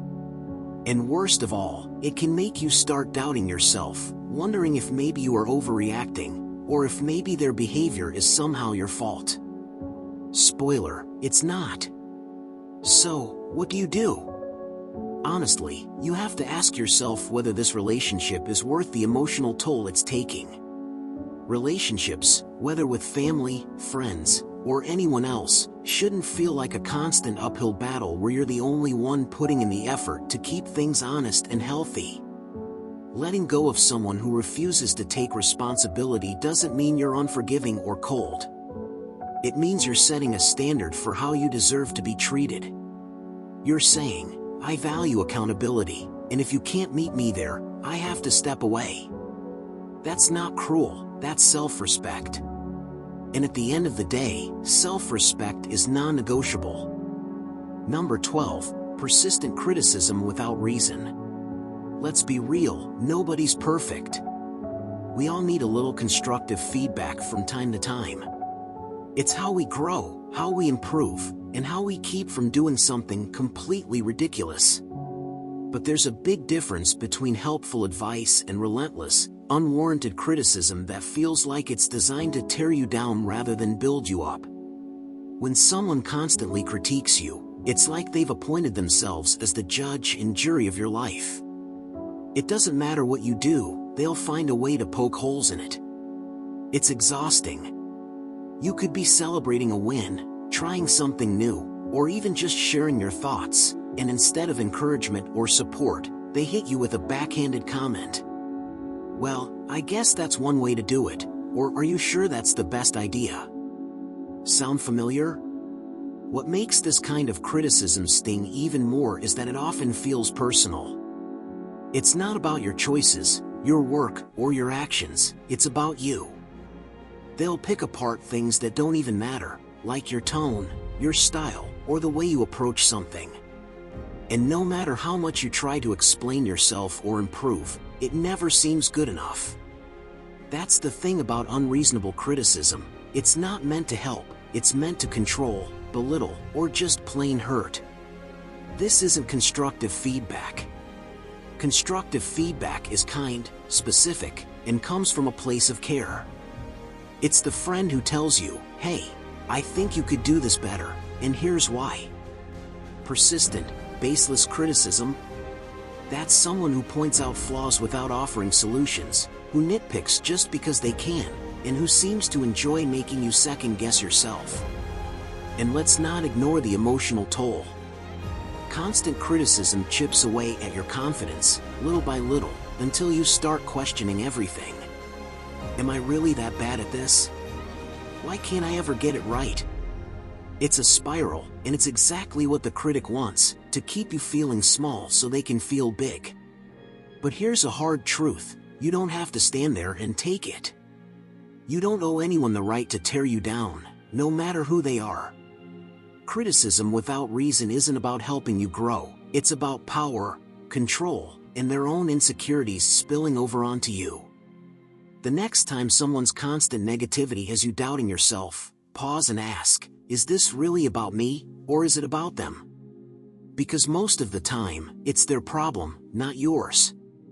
And if someone repeatedly makes you feel like you're never enough, despite all your efforts, maybe it's time to take a step back, or even walk away. Your worth isn't up for debate. If someone can't see your value without trying to tear it apart, you have every right to protect your peace. Let their criticism stay where it belongs, with them. Number 13, incompatibility with your values or principles. We all have values, those deep-rooted beliefs and principles that shape who we are, how we interact with the world, and what we stand for. They act like a compass, guiding our decisions, relationships, and actions. When we find people who share those values, it feels like you've found kindred spirits. But what happens when someone you care about doesn't align with your values, or worse, actively challenges them? That's when things start to get tricky, especially when it's family or friends. It's not about disagreement on every little thing, it's the core stuff, the beliefs that shape how you live your life. When those clash, the foundation of the relationship can start to crack. At first, these differences might seem small. Maybe it's a differing opinion on work ethic, lifestyle choices, or even the way you handle conflicts. These things can be negotiated, discussed, and understood over time. But when the values themselves don't line up, it's a different story. It's one thing to disagree on the details, it's another to be constantly faced with someone whose actions or words directly contradict what you believe in. For example, if your core value is honesty, but the person you're close to has no issue lying or being deceitful, it creates a rift that can't easily be bridged. It's not just about, oh, we have different opinions, it's about a fundamental clash at the core of who you both are. This kind of incompatibility can be tricky to navigate because it doesn't always show up in obvious ways. It's the little moments where you realize that you're no longer on the same wavelength. Maybe they start making decisions that go against what you believe is right, or they encourage behaviors that contradict your moral compass. At first, you might try to rationalize it, perhaps they don't see things the same way, or maybe they just don't understand why it matters to you. But over time, this disconnect can start to create friction, and the more you try to compromise your values to keep the peace, the more you risk losing sight of who you are. This isn't about demanding that everyone around you agrees with your values, it's about mutual respect. Healthy relationships thrive on respect for each other's beliefs and choices, even when they differ. But when someone you're close to starts pushing you to abandon what you hold dear, whether it's your integrity, your work ethic, or your core principles, it's a signal that something isn't quite right. It's essential to recognize that values shape everything, from the way you approach life, to the people you surround yourself with. Stoicism teaches us to focus on what's within our control and to protect our peace of mind. When someone's actions or beliefs consistently undermine your values, it starts to create inner conflict. That unease you feel every time you're around them? That's your values being challenged, and it's draining. It's exhausting to constantly fight to hold on to what you believe is right, especially when others around you are pushing you in the opposite direction. Here's the truth, if someone constantly disrespects your values or pushes you to compromise them, it's okay to step back. Relationships are meant to be supportive, not a battleground for constant disagreement. If those values are being challenged, whether intentionally or not, it's a sign that the relationship isn't serving you in the way it should. It's okay to walk away from people who drag you away from what you stand for. Protecting your principles isn't selfish, it's an act of self-respect. You deserve to be surrounded by people who support your growth and honor your values, not people who try to pull you into a space that doesn't align with your truth. So, when you realize that the values you hold dear are no longer being respected, it might be time to reassess the relationship. Relationships based on incompatible values are often like a house built on sand. They may stand for a while, but eventually, they'll crumble. You deserve to build connections on solid ground, with people who align with the core of who you are. In the next section, let's discuss 13 Stoic lessons to handle disrespect. Number 1. Set firm boundaries.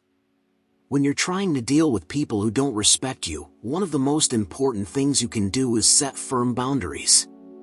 It's not just about putting your foot down, it's about making it clear to others that your time, energy, and space are valuable. And here's the thing, if you don't set those boundaries, you're teaching people that it's okay to push you around. But when you do set them, that's when things start to change. Suddenly, people will know what they can and can't get away with. Think about it like this: your personal space, both physical and emotional, is like a house. Now, imagine if you left your front door wide open all the time. People might wander in uninvited, rummage through your stuff, or just stand there talking to you, draining your energy. That's what it's like when you let others walk all over you. But when you close that door and lock it, you send a clear message: this is your space, and it deserves respect. Setting boundaries isn't about being rigid or cold, it's actually a form of self-respect. It's the ability to say, hey, this is what I'm comfortable with, and this is what I'm not. It's about knowing your limits and sticking to them. So, how do you do that? It starts with clarity. You've got to be clear with yourself first. What are the things that drain you? What are the behaviors that make you feel disrespected or taken advantage of? Get to the heart of those feelings. Once you understand where your lines are, it's time to communicate them. And here's the catch: it's not always about being blunt or aggressive. You don't have to go into battle mode. Sometimes, simply stating your needs calmly and directly can do the trick. But it has to be non-negotiable. People will test your boundaries.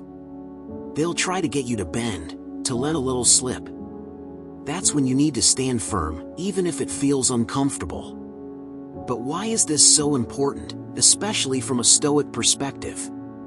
Well, the Stoics believe that we can't control other people's behavior, but we can control how we respond to it.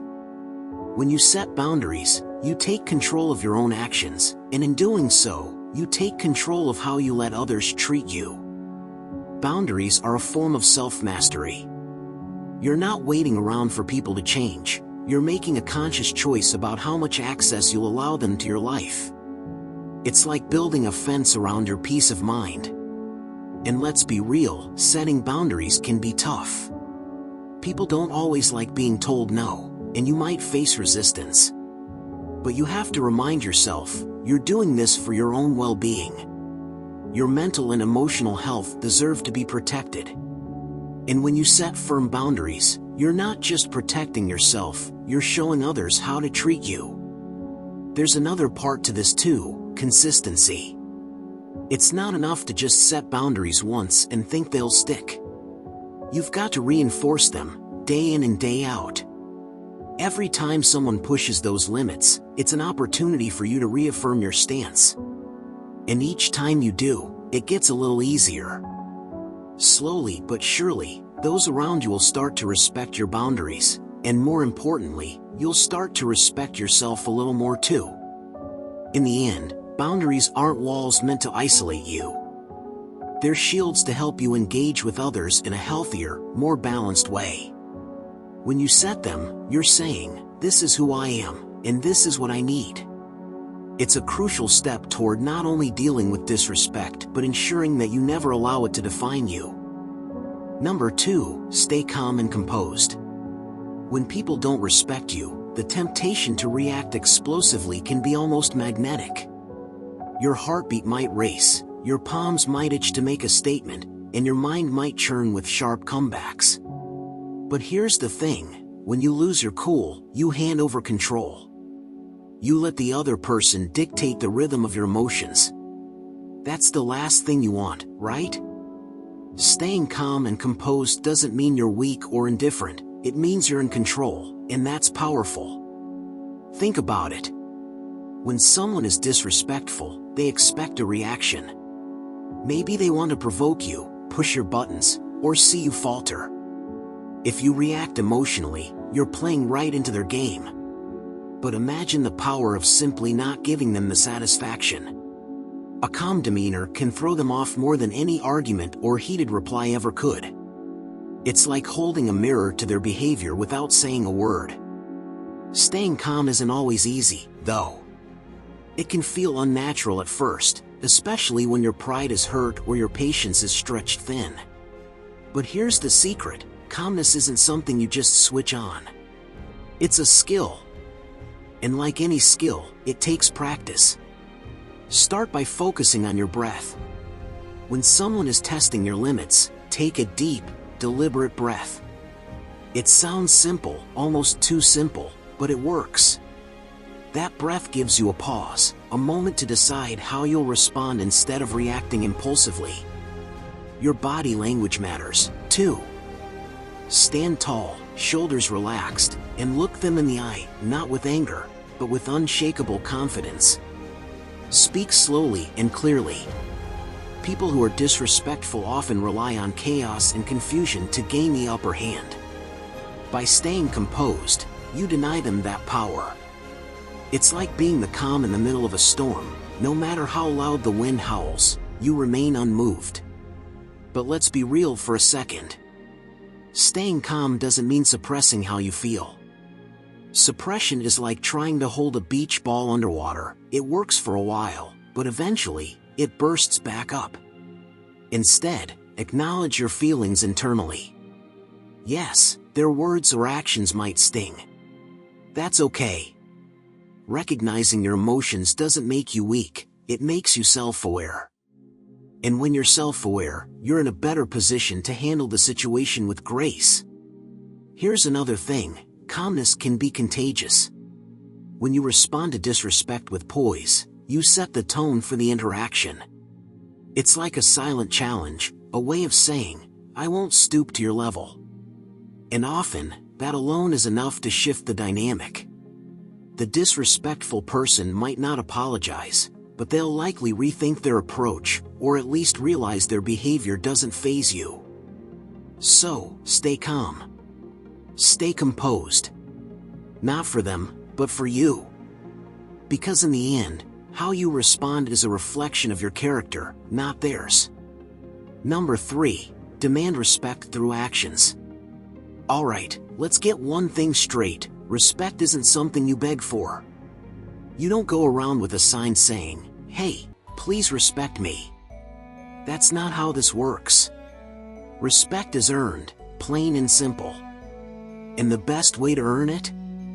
Through your actions.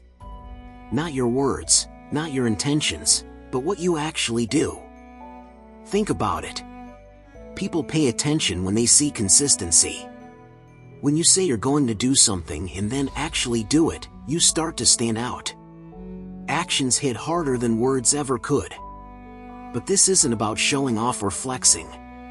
It's about silently, confidently doing the work. You don't need a megaphone for people to notice when you're serious about yourself. Now, here's where it gets interesting. There's this unspoken language of respect that people intuitively understand. It's in how you carry yourself. If you're confident but not arrogant, if you're assertive but not aggressive, people feel that. And trust me, they'll respond to it. You're not out there trying to dominate anyone, you're just making it clear that you know your worth. But actions aren't just about big accomplishments. Sometimes it's the small, everyday choices that say the most about you. For example, how do you handle yourself in stressful situations? Do you keep your cool or fall apart? Are you reliable when someone needs you, or do you disappear? The way you navigate life sends a loud message to everyone around you: this is who I am, and I won't accept less than I deserve. And let's talk about boundaries for a second.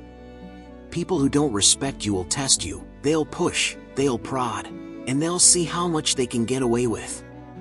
This is where your actions need to do the talking. Set those boundaries firmly and stick to them. It's not about starting a fight or being confrontational. It's about showing, with your choices, that you won't tolerate disrespect. If someone crosses a line, address it calmly but firmly. You're not being mean, you're just standing your ground. Here's the thing: demanding respect through actions isn't about being loud. It's about being intentional. When you focus on being the best version of yourself, mentally, physically, emotionally, people notice. They can't help it. Respect follows naturally when your actions reflect discipline, integrity, and self-respect. It's not an overnight thing, though. Sometimes, it takes time for people to get the message, especially if they're used to treating you a certain way. Stay consistent. Don't back down. The beauty of actions is that they're undeniable. You can argue with words, but you can't argue with someone's track record.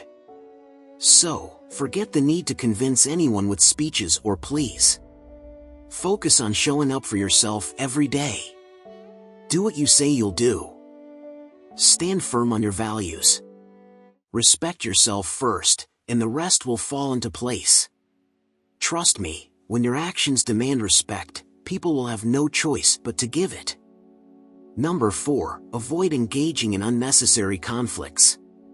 When it comes to dealing with people who don't respect you, one of the best things you can do is avoid engaging in unnecessary conflicts. This doesn't mean you're weak or passive, quite the opposite, actually. It takes strength and wisdom to pick your battles. The Stoics believed in maintaining a sense of inner peace and clarity, regardless of the chaos happening around you. And when you get caught up in every little conflict, you're giving away that peace. So, why waste your energy? Here's the thing: every time someone disrespects you, it's tempting to fight back. Your ego gets riled up, your pride kicks in, and you feel like you need to defend yourself. But here's where the Stoic mindset comes in: it's not about defending yourself. It's about controlling your reaction. See, when you engage in every argument, every petty disagreement, you're only feeding into the drama. The person who disrespects you may not care much about the conflict, but you've just wasted your time and emotional energy. You've given that person a piece of your peace, and they probably don't even realize it. The Stoics weren't about avoiding conflict because they were afraid of confrontation. They understood something important: not all battles are worth fighting. Some things, they realized, are beyond our control, including the actions of others. If someone disrespects you, that's a reflection of them, not you. So, why respond in a way that would only lower you to their level? When you let go of the urge to argue or prove a point, you maintain your dignity. You stay calm and centered, while the other person flounders in their own emotional turmoil. It's tempting to think that silence in the face of disrespect is weakness. But in reality, it's a form of power. Think about it. Every time you don't engage, you're taking back control. You don't need to win an argument to prove your worth. You just need to be yourself and stay above the fray. And that's what the Stoics would advise: maintain composure, don't let your emotions rule you, and don't waste energy on things that won't matter in the grand scheme of life. Now, this doesn't mean you should always keep quiet. There's a time to speak up, for sure. But the Stoics were big on being intentional with your words and actions. If you can respond with calmness, with dignity, without letting your emotions spiral out of control, then that's a victory. But if you're just lashing out in the heat of the moment, chances are you're only adding fuel to the fire. And that doesn't serve you in the long run. By avoiding unnecessary conflict, you conserve your energy for what truly matters. You stop letting other people's bad behavior dictate how you feel. The Stoic ideal is to live with a sense of tranquility, regardless of what's happening around you. If you're constantly getting sucked into arguments, you're abandoning that peace. It's about choosing your battles wisely, picking the moments where your voice matters, and stepping back when it doesn't. So next time someone disrespects you, ask yourself, is this worth my time? Will getting into an argument make me feel better or just drain me? More often than not, the best response is no response at all. Keep your peace. And let those who try to drag you into conflict battle with themselves instead.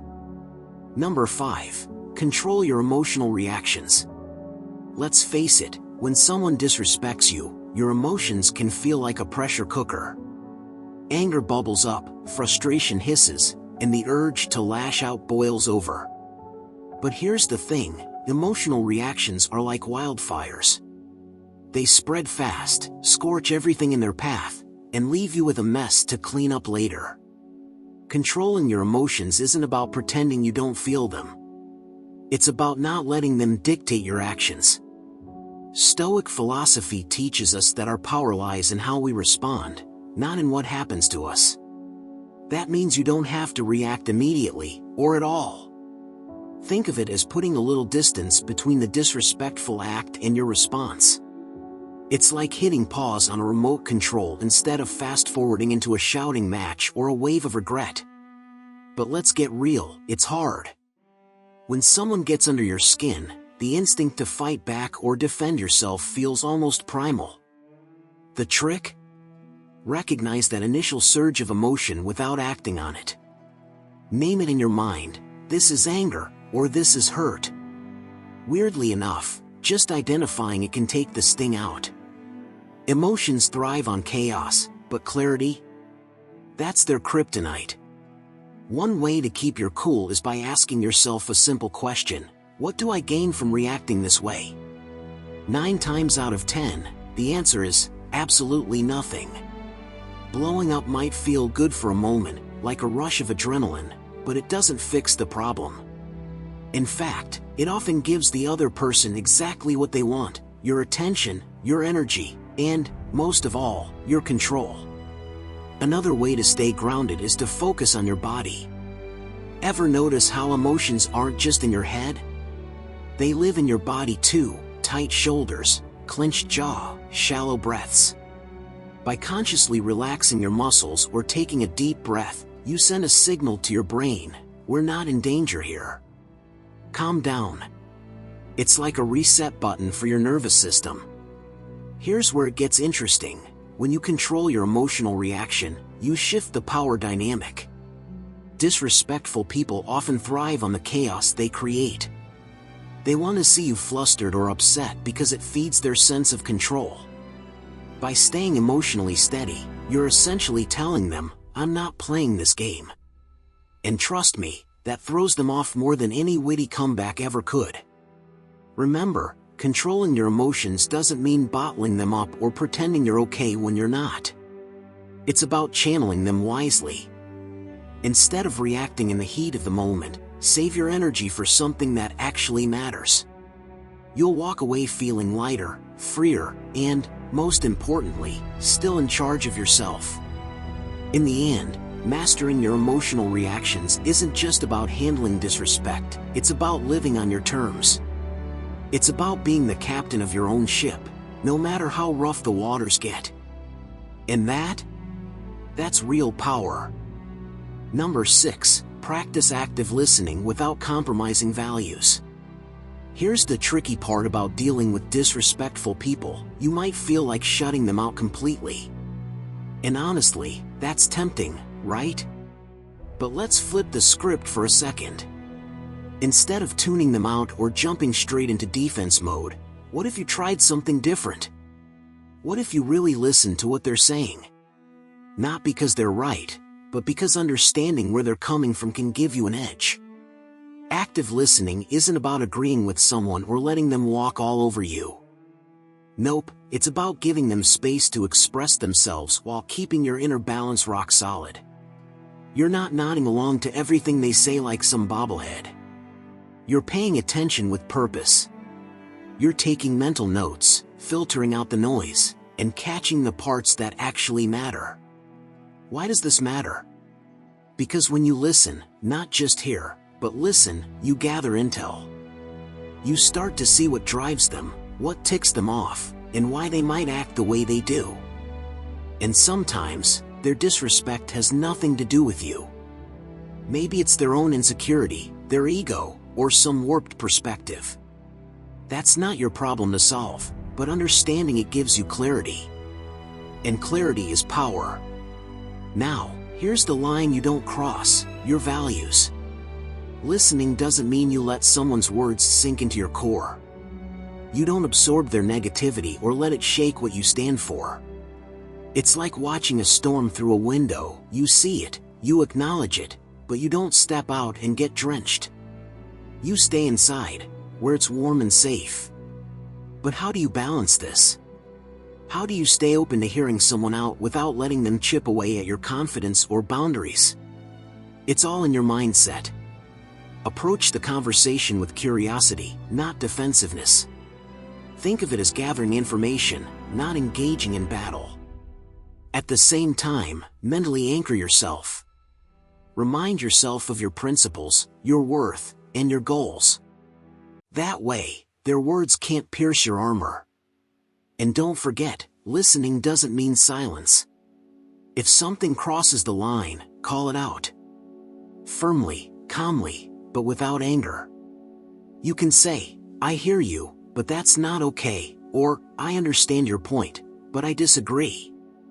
You're showing respect for the conversation without letting them steamroll you. It's a balancing act, but when done right, it's a game changer. The beauty of practicing active listening is that it catches people off guard. Disrespectful folks often expect a reaction. They want to rattle you. When you stay composed and genuinely listen, it shifts the energy. Suddenly, they're the ones feeling uneasy because they can't control the narrative. So, next time someone disrespects you, try it. Listen with intention. Stay grounded in your values. Show them that you can hold space for their words while standing tall in your truth. It's a subtle yet powerful way to take the high road without giving an inch. Number 7, respond with logic, not anger. When someone disrespects you, it's easy to get swept up in a wave of emotion. Anger bubbles up, your heart races, and all you can think about is how to fire back. But here's the thing, responding with anger almost never solves anything. In fact, it often makes the situation worse. So, what can you do instead? Respond with logic, not anger. You see, when you're angry, your emotions take the wheel, and you're no longer in control. You might say things you don't mean, escalate the tension, or even say something you'll regret later. Anger clouds judgment and shuts down your ability to think clearly. It's like being in a fog. You can't see the full picture, and all you're focused on is how to retaliate. But logic? Logic is a whole different beast. When you approach a disrespectful situation with a clear mind, you can step back, evaluate the situation, and decide how to respond in a way that aligns with your values. You're no longer reacting impulsively, you're responding intentionally. You might not always get the reaction you expect, but that's not the point. The point is that you've maintained your composure, and in doing so, you've kept control of the situation. Think about it. When someone disrespects you, the natural reaction is to want to defend yourself, to prove that you're right, to show that they've crossed a line. But the Stoic perspective reminds us that we can't always control how others act, we can only control how we respond. Responding with logic means stepping back and asking yourself, what's the most rational, constructive way to handle this? It's about rising above the emotional storm and using your mental clarity to steer the conversation. Now, Don't get me wrong, it's not about bottling up your feelings or pretending they don't exist. You can acknowledge that you're hurt, frustrated, or angry, but the key is to express those feelings in a way that doesn't let them control you. Logic gives you the space to process emotions without being ruled by them. Instead of reacting on impulse, you can choose a measured response, one that aligns with your goals and your values.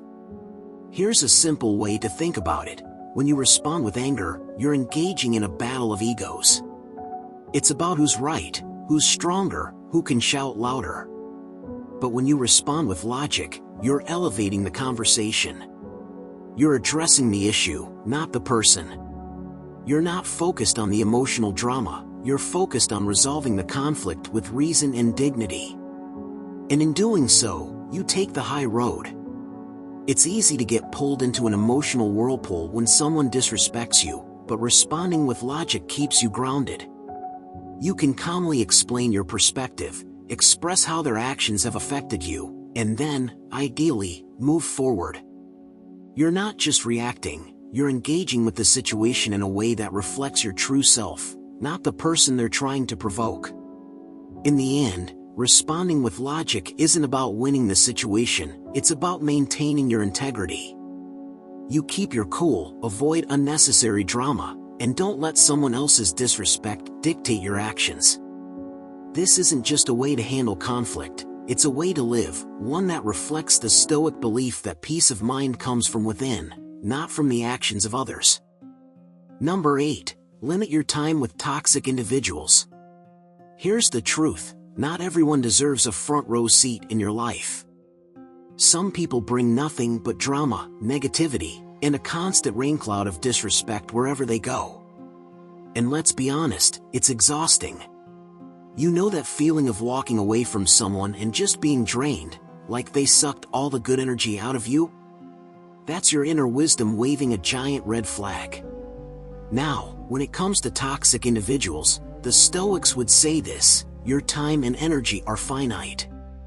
You wouldn't toss handfuls of gold coins to just anyone on the street, right?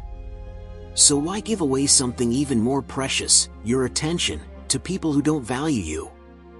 Limiting your time with these individuals isn't about being cold or rude. It's about protecting your mental and emotional well-being. You owe that to yourself. Here's where it gets tricky. Toxic people often have a knack for pulling you back into their orbit. Maybe it's through guilt, manipulation, or sheer persistence. They'll push boundaries, test limits, and make you second-guess yourself. But this is where you have to get really clear about your priorities. Ask yourself, does spending time with this person help me grow, or does it hold me back? Do I feel lighter after our interactions, or heavier? If the answers lean toward the negative, it's time to create some distance. Now, I'm not saying you have to cut people off entirely, though sometimes that's necessary. But you can start by being intentional about how much access they have to you. If someone always brings drama or disrespect to the table, stop offering them a seat.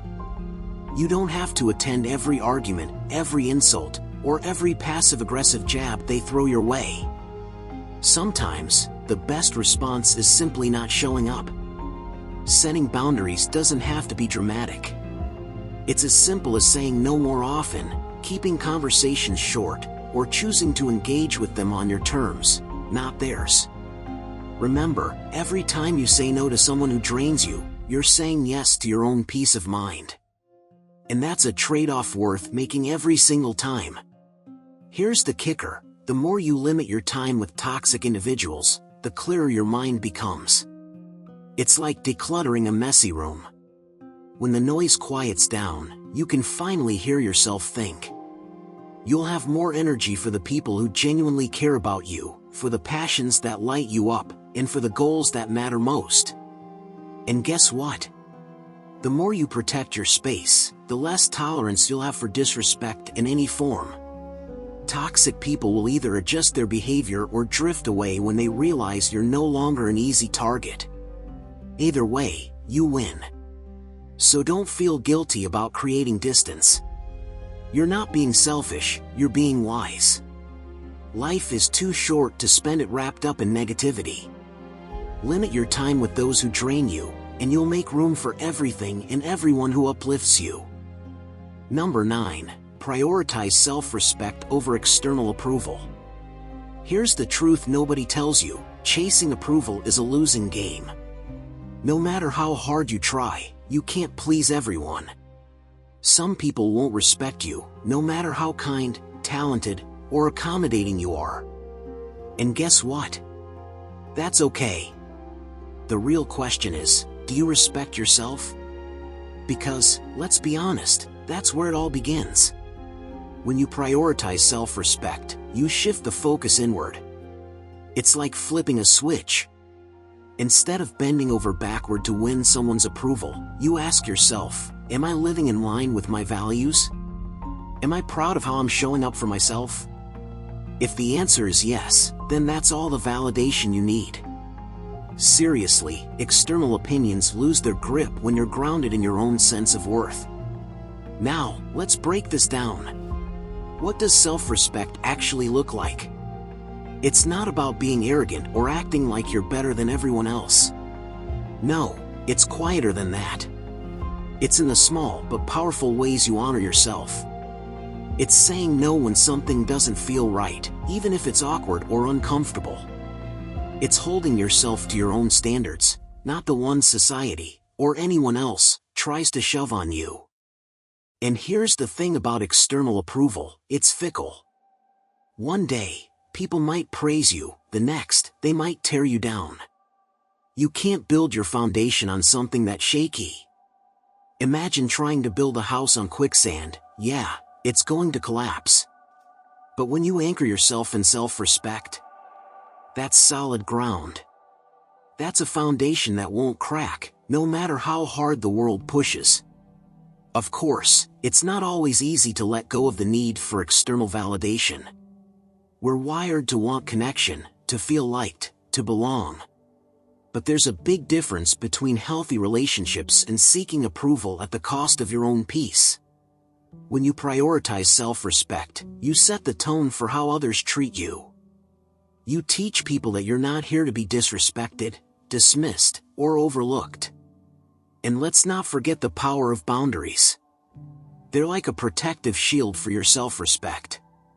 When someone disrespects you, your boundary is what steps in and says, "Nope, that's not how this works." It's not about being cold or distant, it's about making it clear that you value yourself enough to walk away from disrespect, no matter who it's coming from. So how do you get there? Start by asking yourself, what do I truly value? What kind of person do I want to be? Then, align your actions with those answers. Hold your head high, even if someone disapproves.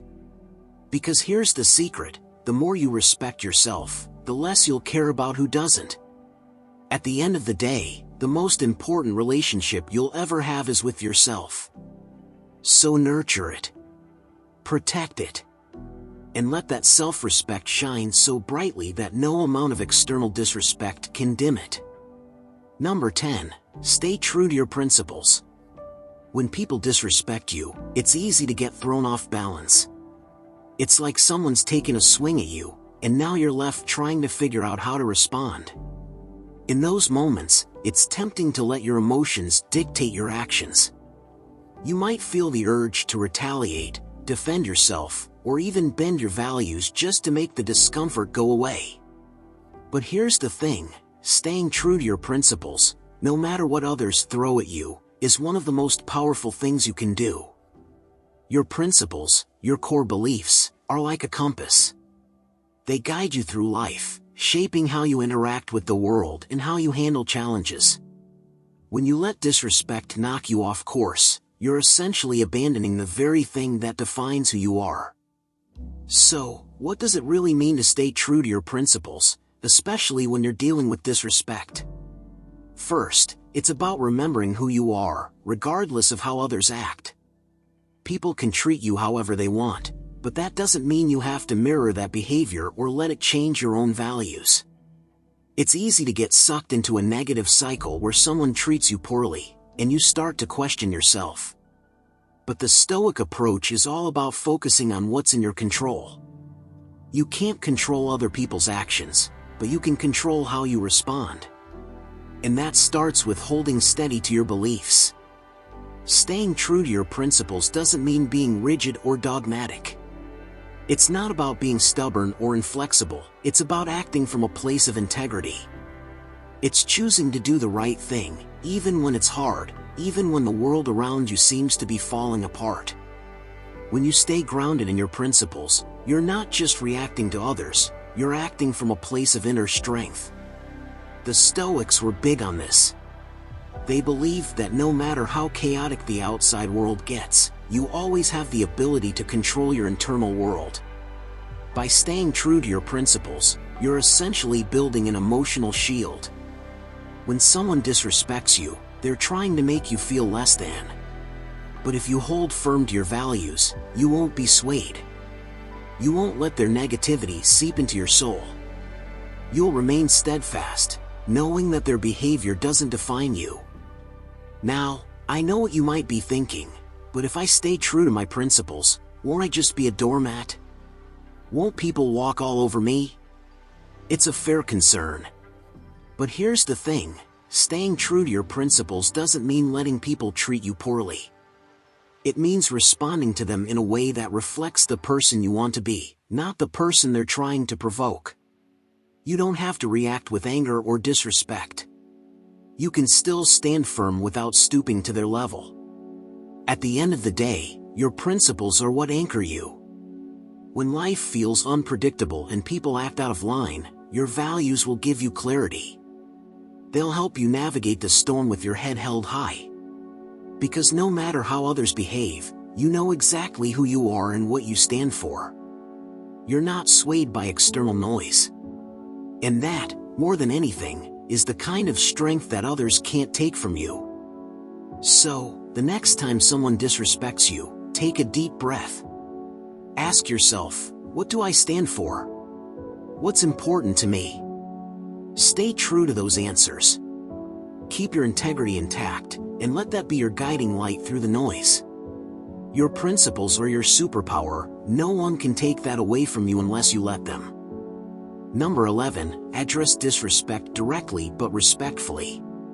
When someone disrespects you, it's tempting to either stay silent or go on the offensive. Neither approach really works. Bottling it up leaves you simmering with frustration, while an aggressive response usually escalates the situation into something ugly. Instead, there's a sweet spot, addressing the issue head-on, but with respect and composure. It's not about teaching them a lesson. It's about standing your ground without losing your dignity. Now, let's be real, it takes courage to call out disrespect. It's uncomfortable, even nerve-wracking. But think about it this way, ignoring it sends a silent message that it's okay for them to treat you this way. On the other hand, addressing it sets a boundary. It's like planting a flag in the ground and saying, "This is where I draw the line." The key is to keep your cool. When emotions are running high, it's easy to let frustration or anger take over. But if you come in hot, the other person is more likely to get defensive than reflective. Instead, approach the conversation with a steady tone and clear intention. You're not trying to attack them, you're trying to communicate how their actions made you feel. It's not "you're always so disrespectful," but more like, "I felt disrespected when this happened." Notice the difference? One feels like a personal attack, while the other invites dialogue. And that's the goal here, to open the door for understanding, not slam it shut with hostility. Another tip? Be specific. Vague statements like "you don't respect me" often lead nowhere because they lack context. Instead, point to a specific instance or comment that crossed the line.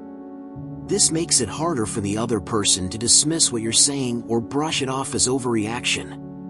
At the same time, stick to the facts. Avoid exaggerating or making assumptions about their intentions. Keep the focus on the behavior, not on labeling the person. Now, there's always a chance the other person won't respond the way you hope. They might deny, deflect, or even double down on their disrespect. If that happens, don't let it shake you. Remember, you're not responsible for how they react, you're responsible for how you show up. By addressing the issue calmly and respectfully, you've done your part. What they choose to do with that is on them. On the flip side, you might be surprised by how often people don't realize they've crossed a line until it's pointed out. Disrespect can sometimes stem from ignorance, not malice. By addressing it directly, you give them a chance to course correct. And if they choose not to, well, at least you know where you stand. At its core, addressing disrespect respectfully is about valuing yourself enough to speak up, but also valuing the relationship enough to do so constructively. It's a balancing act, sure, but it's one worth mastering. After all, respect is a two-way street, and if someone refuses to walk it with you, at least you'll know you tried. Number 12, forgive but don't forget repeated offenses. Let's get something straight, forgiveness isn't about giving someone a free pass to walk all over you. It's not about pretending something never happened or ignoring the sting of their words or actions. No, forgiveness is about freeing yourself. It's about letting go of the anger and resentment that, if left unchecked, can eat away at your peace of mind. But here's the catch, you don't have to forget. When someone disrespects you, especially more than once, it's a sign. It's their way of showing you who they are. Pay attention to that. Forgiving them doesn't mean you erase the offense from your memory or allow the cycle to continue. It means you acknowledge what happened, release the emotional weight, and protect yourself from further harm. Forgiveness is for you, not for them. Think of it this way, if someone hands you a broken clock, you don't expect it to start keeping time. You can forgive the clock for being broken, sure. But if you keep relying on it to tell you the hour, that's on you. The same goes for people. If someone has shown you a pattern of disrespect, take note of it. Don't assume they'll suddenly change just because you've chosen to forgive. Now, this doesn't mean you hold grudges. Grudges are heavy, and they'll weigh you down if you carry them for too long. Forgiving is about lightening your own load. But not forgetting? That's about learning. It's about setting boundaries and making sure the same mistake doesn't happen again. You can let go of the bitterness while still keeping your eyes open. So, how do you handle someone who's crossed the line multiple times? Start with forgiveness, true, genuine forgiveness. Not for them, but for you. Let go of the anger, because holding on to it won't help you move forward. But then, take a step back. Evaluate the situation. Ask yourself, is this a one-time lapse in judgment, or is this who they are? If it's the latter, it's time to protect your space. That doesn't mean you have to cut them off completely, but it does mean you might need to adjust your expectations. Forgiving without forgetting also means being proactive. If you've forgiven someone for repeated offenses but see no change in their behavior, it's time to reevaluate the relationship. You're not obligated to keep giving them the benefit of the doubt, especially if their actions keep undermining your peace. You can forgive someone and still decide to step away from them for your own well-being. And let's not forget, forgiving doesn't make you weak. It takes strength to let go of resentment. But remembering? That makes you wise. So, forgive freely, but don't ignore the lessons buried in those experiences. Respect yourself enough to hold on to the wisdom that comes from being hurt. That way, you're not just letting go of the past, you're setting yourself up for a stronger, more resilient future. Number 13, walk away when necessary. When you're faced with disrespect, sometimes the wisest move isn't to stand your ground, argue, or try to change the other person's mind. Sometimes, the best thing you can do is simply walk away. Now, I know what you're thinking, it sounds a bit like giving up, right? But walking away doesn't mean you're weak or running from the problem. It means you're taking control of the situation in the most powerful way possible, by choosing peace over conflict. You don't always have to engage in every battle. Sometimes, the best course of action is to recognize when a conversation, a relationship, or even an entire situation is no longer worth your time or energy. The Stoics were big on this idea. They knew that we can't control how other people behave, but we can absolutely control whether or not we let them drag us into their chaos. And often, walking away is a form of strength, not defeat. Think of it this way. If you're trying to fight an unwinnable battle, all you're doing is wasting your resources. Every minute you spend arguing, every ounce of energy you put into trying to prove a point, is energy you could be using elsewhere, to improve yourself, to nurture meaningful relationships, or simply to enjoy life. The Stoic philosopher Epictetus famously said, "It's not what happens to you, but how you react to it that matters." Walking away is often the most rational and effective reaction to someone who disrespects you. It's saying, "I'm not going to waste my time and energy on this," and choosing to walk down a path that serves you better. It's not always easy, though. There's a part of us that feels the need to fight, to defend our honor, to prove we won't be pushed around. But here's the thing, engaging with someone who is disrespectful is rarely productive. More often than not, it just escalates the situation. They want to get a rise out of you, and if you give them that, you're playing into their hands. When you walk away, you're refusing to engage in that game. You're saying, "I don't need to prove myself to you." But how do you know when it's time to walk away? That's the tricky part. It comes down to self-awareness. If the situation is draining you emotionally, if the person is clearly not interested in hearing your side, or if you've been through the same toxic cycle before, it might be time to step back. The Stoics taught that we should focus on what's within our control, and sometimes, the most empowering thing you can do is to control your own exit. Walking away doesn't mean you're abandoning the relationship or giving up on the person. It simply means you're choosing to protect your peace. You're deciding that your emotional well-being is more important than trying to fix someone else's issues. The Stoics believed in maintaining tranquility, even when the world around you is full of noise. By walking away from a disrespectful situation, you're preserving your own sense of peace, and in the process, you're not letting anyone else's actions dictate your emotional state. There's a kind of freedom that comes with this choice. When you stop trying to change people who are unwilling to change, when you stop engaging in battles that aren't worth fighting, you free yourself from unnecessary drama. You realize that your energy is precious, and you can direct it toward things that actually matter. So, next time someone disrespects you, take a moment. Ask yourself, is this worth my time? If the answer is no, don't be afraid to walk away. You'll be surprised how much more control you feel over your life when you choose peace over conflict. It's not about letting people walk all over you, it's about walking away from situations that don't deserve your time. In the last section, let's discuss 13 reasons why people secretly hate you. Movie 3. In the next section, let's go over some signs to ensure someone is totally being fake to you. In the next section, let's go over situations where you should never be silent. In the last section, let's learn how to make an aggressive person sorry. Movie 4. In the next section, let's discuss how you can manifest while sleeping. In the last section, let's learn how to convert vision to reality. Movie 5.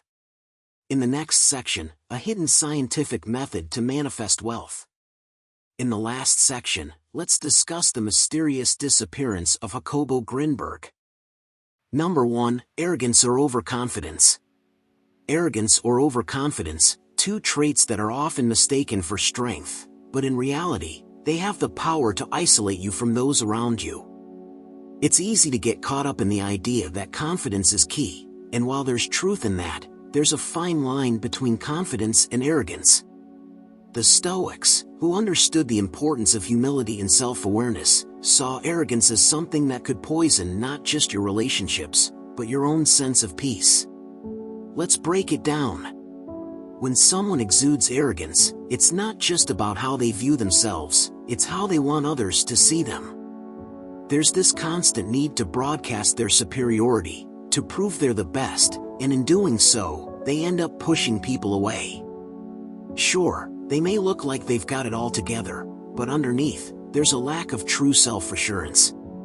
Arrogance is often a mask, a defense mechanism to cover up insecurities or fears of being seen as inadequate. The Stoics would argue that genuine confidence isn't about showing off, it's about inner peace and knowing your worth without the need for external validation. Overconfidence, on the other hand, is an overestimation of one's abilities or understanding. It's when you're so sure of your own perspective that you disregard others' opinions or refuse to accept that you might be wrong. The Stoics taught that wisdom comes from knowing how little you truly know. That humility allows space for growth, learning, and deep, meaningful connections with others. Overconfidence is the enemy of this growth. It traps you in a bubble where you're not open to criticism, and without being open to feedback, you can never truly evolve. This is where things get tricky. When arrogance or overconfidence shows up in your interactions, people start to notice. They feel it. It's like an invisible wall. No one likes to feel inferior, and when someone's constantly putting themselves on a pedestal, others can't help but feel small. Even if that's not the intention, it's the result. And people don't stick around for that. Relationships, whether personal, professional, or social, are built on mutual respect and understanding. When you come across as arrogant, you've already put a dent in that foundation. It's not that confidence is bad. Quite the opposite. Confidence can be magnetic, inspiring others to believe in themselves too. But overconfidence, well, that just breeds resentment. You might not even realize you're doing it. You might feel like you're simply asserting your authority or showing how capable you are. But the truth is, when you don't leave room for others to shine or even make mistakes, they start to resent the way you make them feel. And that resentment, however subtle, can make them distance themselves from you, even if they don't say it outright. The Stoics were masters at cultivating a quiet strength, a strength that doesn't demand attention but commands respect through actions, not words. They didn't believe in boasting about their achievements or overstating their knowledge. Instead, they focused on self-improvement and understanding, seeking not to dominate but to contribute. They saw arrogance for what it was, a weakness disguised as strength. If you want to make real, lasting connections, it's essential to check your ego at the door. Humility, not arrogance, is what truly builds bridges. So next time you feel that rush of self-assuredness, remember this: true strength lies in knowing when to hold back, listen, and allow others to shine alongside you. Number 2, being overly critical. You know that one person who always seems to have something negative to say about everything? The one who can't seem to give a compliment without attaching a but. If you're being overly critical, that might be how others see you. And let's be real, nobody likes being around someone who constantly picks apart their actions, ideas, or even their personality. It creates this suffocating energy, where people feel like they can never measure up. They walk on eggshells, waiting for the next critique to land like a hammer on their self-esteem. Now, before you roll your eyes and think, well, I'm just being honest, let's pause for a second. There's a difference between constructive feedback and nitpicking. Being critical isn't inherently bad, it can even be helpful when it comes from a place of care. But when it becomes a habit to dissect every tiny detail, that's when it gets exhausting for others. Constant criticism doesn't just highlight what's wrong, it casts a shadow over everything that's right. And you know what? People start to feel like their efforts are never enough, no matter what they do. Imagine this: you're in a conversation, and someone's sharing their idea or an accomplishment they're proud of. If your immediate reaction is to point out a flaw or an alternative that would have been better, you're not just criticizing the idea.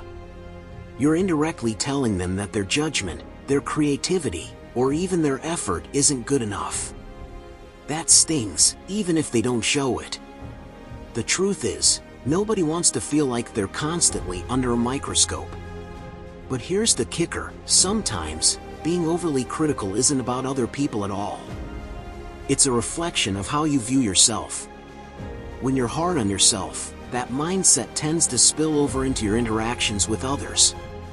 You might not even realize it, but your internal voice, the one constantly whispering, "You should have done better," starts to shape how you talk to and treat the people around you. It's like a mirror: you judge others because you're already judging yourself.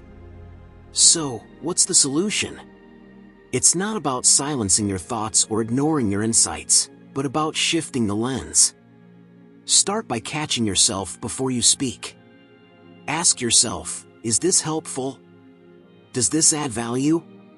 Would I appreciate hearing this if I were in their shoes? If the answer is no, maybe it's better left unsaid. Sometimes, a little pause is all it takes to transform a criticism into something uplifting. Also, think about balance. For every critique you feel compelled to give, find something you can genuinely praise. Compliments don't make you weak, and they certainly don't mean you're overlooking flaws. They just show that you're paying attention to the whole picture, not just the imperfections. At the end of the day, being overly critical doesn't just push others away, it isolates you too. People gravitate toward those who make them feel seen, supported, and appreciated. And let's face it, wouldn't you rather be the person who lifts others up instead of pulling them down? Number 3, constantly interrupting others. Let's talk about something that's probably driving people up the wall, even if they never tell you to your face: interrupting. Yeah, we're going there. Cutting people off mid-sentence is like tossing a bucket of cold water on their train of thought. It's jarring, rude, and let's be honest, it kind of makes you look like you think your words are more important than theirs. And no one likes to feel that way. You see, conversations are supposed to flow, like a good song with a steady rhythm. But when you interrupt, it's like someone smashing a cymbal out of nowhere. It throws everything off. What you're saying might even be interesting or insightful, but the timing? Way off. And people don't just remember what you said, they remember how you made them feel. If they feel dismissed, unheard, or steamrolled, guess what? That's the impression you leave behind. Interrupting doesn't just break the flow, it breaks trust. People open up when they feel safe, when they feel like someone actually cares about what they're saying. But if they can't even finish a sentence without being bulldozed, they're not going to bother sharing much with you next time. Over time, that leads to frustration. You might even notice them avoiding deeper conversations or cutting things short with you. Why? Because no one wants to engage with someone who treats communication like a competition. And let's be real, what's the rush? Interrupting often comes from a place of impatience or excitement. Maybe you've got this amazing idea and you can't wait to spit it out, or you're worried you'll forget your point if you wait too long. But here's the kicker, it's not about you. Conversations aren't sprints to see who can get their words out first. They're marathons of mutual respect. Even if you've got the most brilliant thought in the world, holding back until someone finishes shows maturity and respect. Plus, interrupting has this sneaky way of making people feel small. It's like saying, what you're saying isn't as important as what I want to say. No one likes to feel like their thoughts are being devalued. It creates resentment, even if people don't outright express it. They might smile politely, nod, and move on, but inside, they're keeping tabs. If this sounds like you, don't beat yourself up. This isn't about guilt tripping, it's about growing. Catch yourself next time you're about to jump in. Pause. Breathe. Let the other person finish their thought, even if it's killing you to wait. You'd be surprised how much more connected people feel when they know they're being truly heard. In the end, listening is an art, and not interrupting is the first brushstroke. Master that, and you'll find people are far more willing to engage with you, respect you, and maybe even enjoy your company. It's a simple shift, but it can make a world of difference in how others perceive you, and how much they genuinely like being around you. Number 4. Showing fake or insincere behavior. One of the quickest ways to alienate people, without even realizing it, is through fake or insincere behavior. At first, it might seem harmless. Maybe you're just trying to fit in, impress someone, or avoid conflict. But let's be honest, people can sense when you're not being real. It's like a subtle undercurrent that runs through your words, your actions, and your energy. And when someone is being fake with us, even in the smallest ways, it can be grating. It's like trying to hold a conversation with a mirror. You know it's not genuine, and that lack of authenticity creates a wall between you and others. The Stoics were all about being true to yourself and the world around you. For them, virtue was key, and virtue thrives in honesty. When you try to wear a mask, whether it's to get ahead, avoid judgment, or fit into a particular mold, you're doing the opposite of what the Stoics preached. You're putting on a facade and not allowing people to connect with the real you. And here's the thing, when people notice that you're not being authentic, it's a huge turn-off. Trust starts to erode. The connection is broken. Think about it, how do you feel when someone tells you one thing but you can tell they mean something else? Or when someone compliments you, but it feels more like an obligation than a genuine expression? It's uncomfortable. There's no real exchange, no trust, no depth. You start questioning their motives and wonder what they're hiding behind that smile or polite conversation. It's exhausting to interact with someone who's always playing a part. And that's what fake behavior does. It drains the energy out of the relationship because no one knows where they stand. The Stoics weren't just about not lying, they were about living with integrity. They believed that who you are on the inside should be reflected in your actions, no matter who's around. They didn't put on a show or act like they were something they weren't. And because of this, their relationships were deep, grounded in mutual respect and transparency. You knew where you stood with them because they weren't pretending to be someone else. There was no game, no hidden agenda, just pure honesty and an openness to connect on a real level. Now, you might argue that everyone puts on some kind of act at times. That's true. But the problem comes when it becomes a habit, when the mask becomes so comfortable that you forget what it feels like to take it off. When you're constantly acting in a way that isn't authentic, it creates a sense of disconnection, not only with others but also within yourself.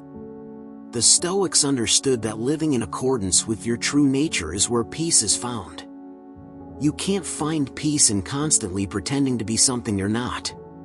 But there's more to it than just being genuine. It's also about being sincere in your actions. Saying you care about someone and then acting like their presence doesn't matter is where the real problem lies. It's when your words don't align with your behavior, and that's where the insincerity creeps in. People are sharp. They know when something doesn't feel right. And, over time, they'll grow resentful of the mixed signals. The key here is to find the courage to be real, to let go of that need for approval, and to simply be yourself. It doesn't mean being brutally honest all the time or saying things that might hurt people. It means showing up as you truly are, flaws and all. Authenticity attracts people because it's rare, and deep down, we all crave it.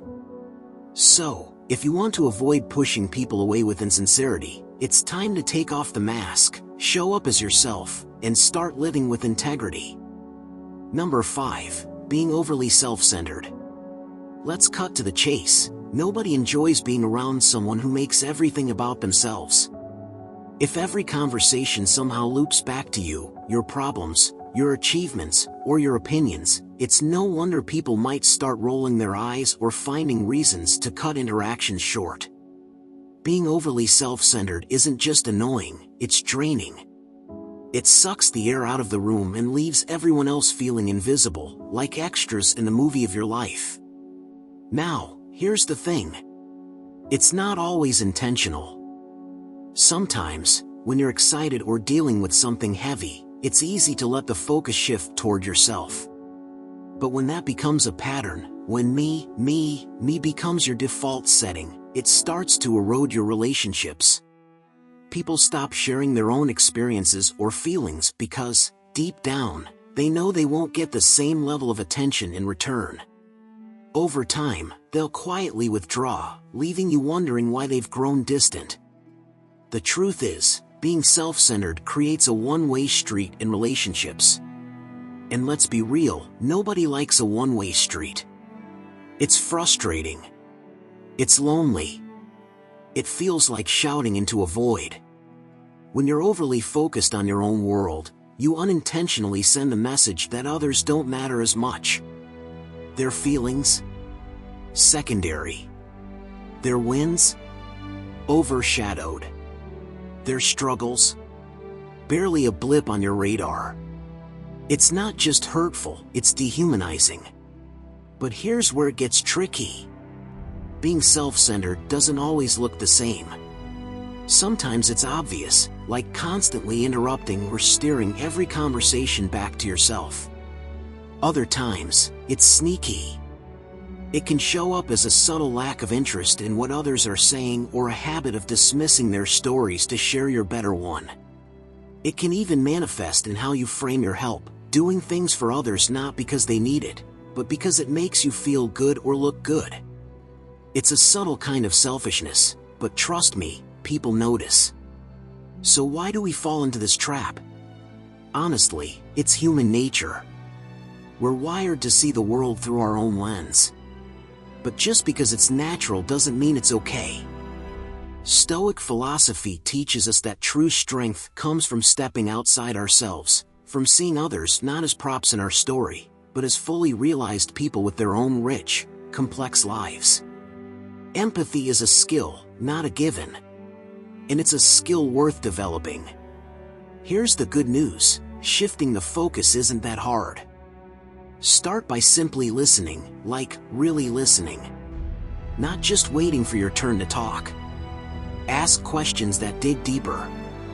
Show genuine interest in what others are saying, not because you're trying to score points, but because you care.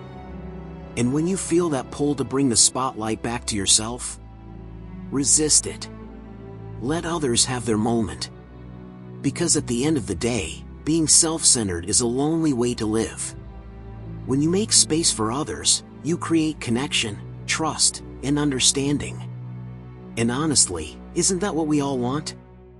Number 6, displaying envy or jealousy. Let's dive into something nobody likes to admit, but everyone's felt: envy. That green-eyed monster. It's sneaky, isn't it? Creeping into your thoughts when you see someone else living your dream or getting something you want.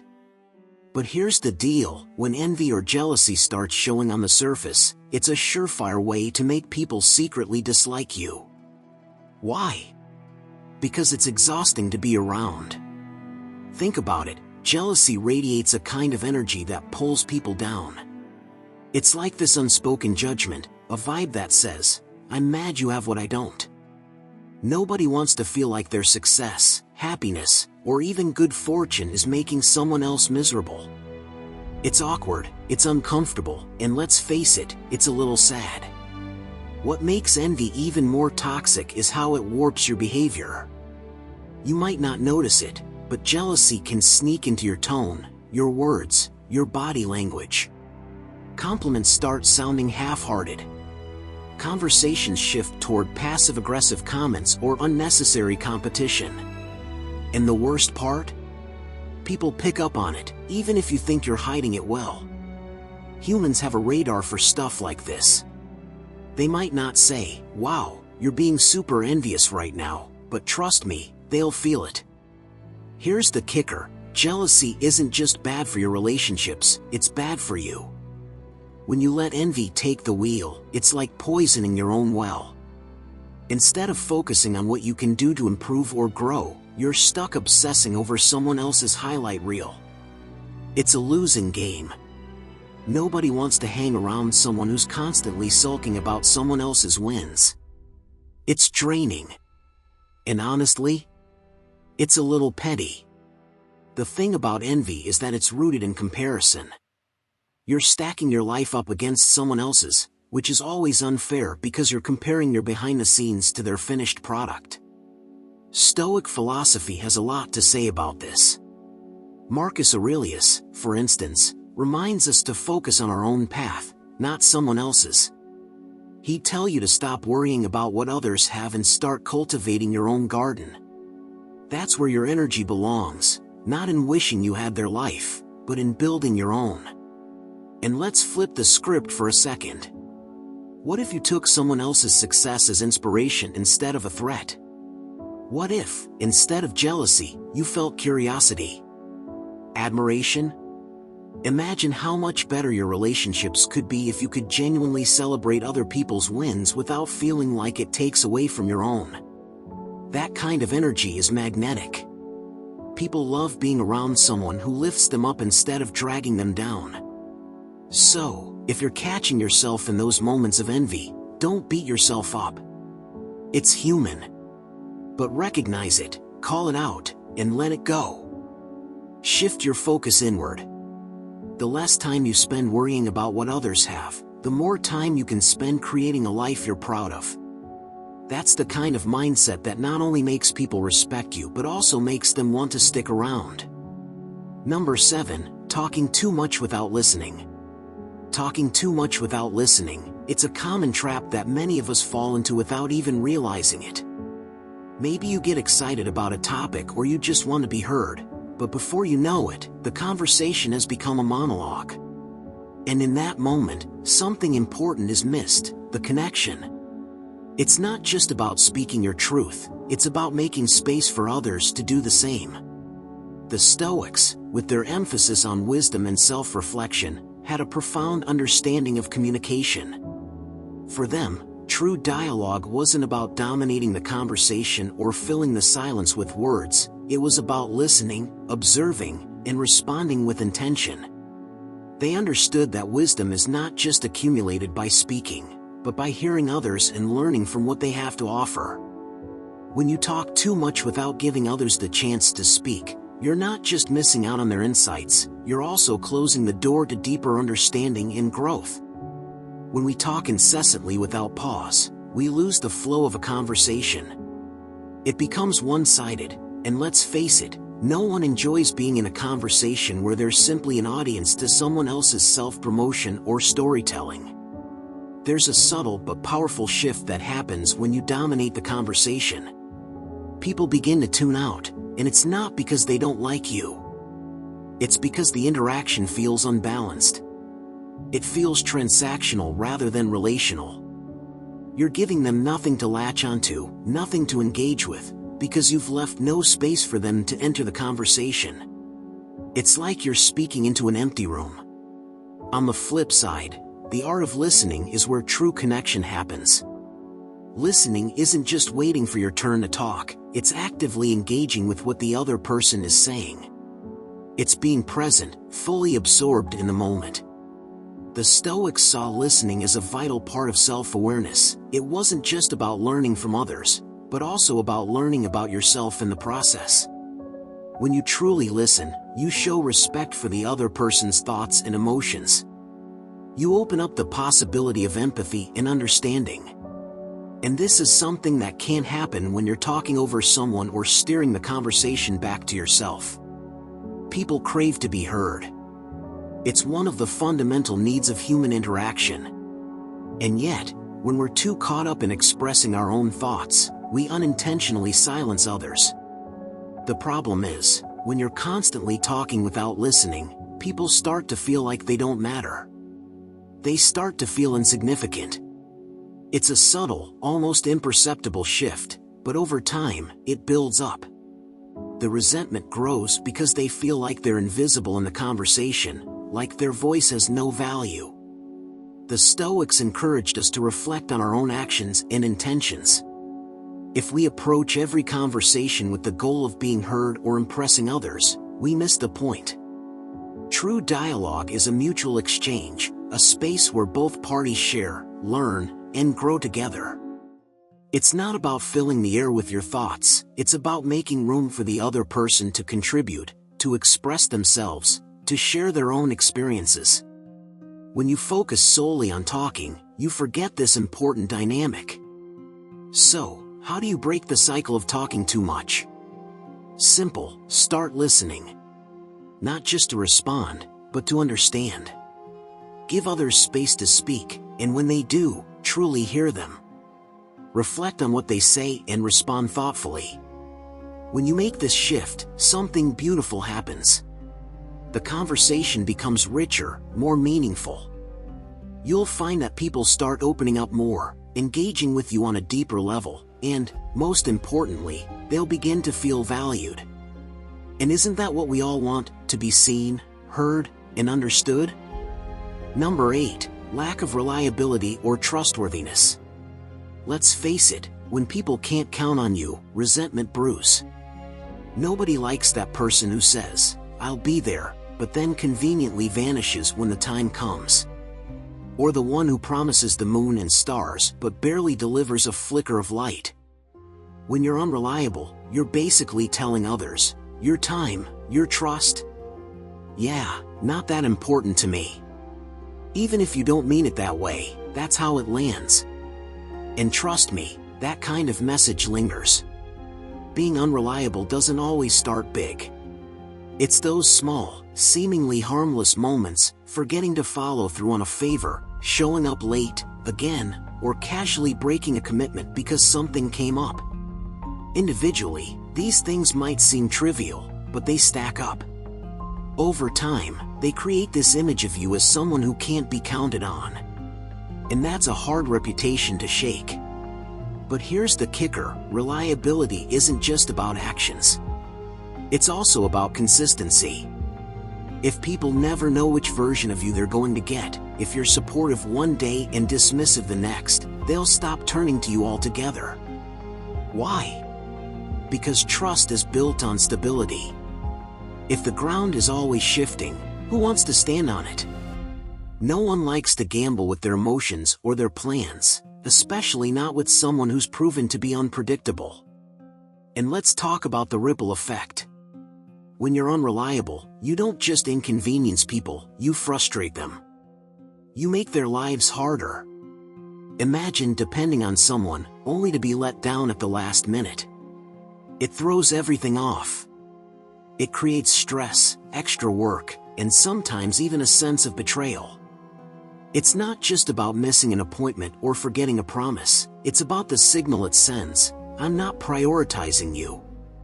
But why do we sometimes fall into this trap? Honestly, it's often unintentional. Maybe you overcommit because saying no feels awkward. Or perhaps you genuinely believe you'll get to it later, but life gets in the way. The problem is, intentions don't matter when actions don't back them up. You might have the best excuse in the world, but if it becomes a pattern, excuses lose their weight. People remember the outcome, not the reason. So, how do you fix it? It's not rocket science, but it does take effort. First, stop overpromising. If you're unsure whether you can deliver, say so up front. People appreciate honesty more than empty assurances. Second, follow through even on the little things. It might seem small, but showing up when you said you would, or doing what you promised, builds a reputation that money can't buy. And finally, own up when you mess up. If you drop the ball, acknowledge it. Apologies don't erase mistakes, but they show you're taking accountability. At the end of the day, trust is fragile. Once broken, it's hard to rebuild. But when people know they can count on you, that you mean what you say and say what you mean, it creates a bond that's hard to break. And honestly, isn't that worth the effort? Number 9, being manipulative or deceitful. Here's a harsh truth. No one likes to feel like they're being played. Manipulation and deceit are like invisible chains, subtle, sneaky, but eventually, they weigh people down. You might think you're being clever, pulling strings behind the scenes to get what you want, but let's not sugarcoat it, people notice. Maybe not right away, but they always do.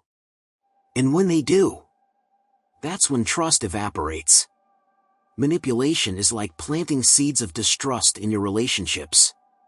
Every time you twist the truth, guilt trip someone, or bend a situation to serve your own interests, you're essentially saying, I value what I want more than I value our connection. It doesn't matter how you justify it to yourself, the message is loud and clear to the other person.